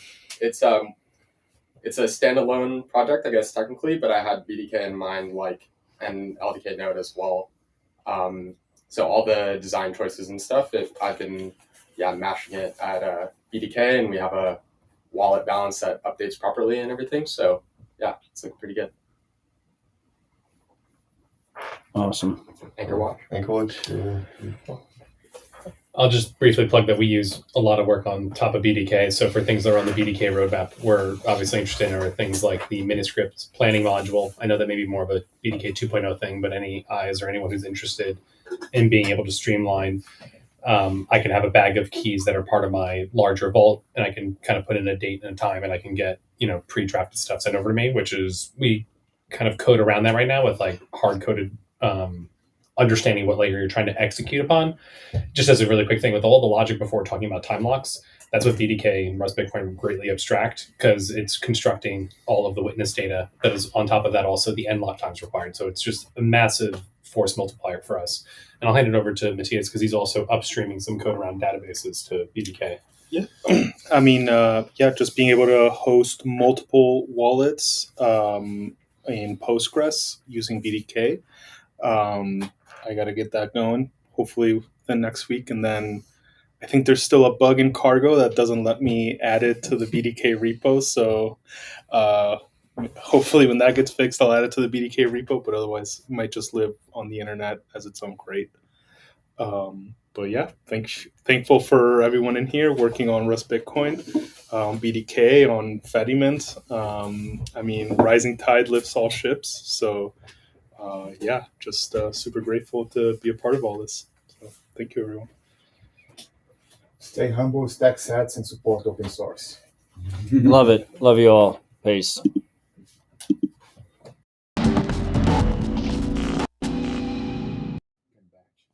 Love your freaks. That was Born Free by Kid Rock. Stay humble, stack sats, support open source contributors. It's just a good idea. You should do it. It helps all of us. One of the easiest ways is by going to opensats.org. There'll be more dispatches. I have no idea when they're going to be. And thank you guys for all being a part of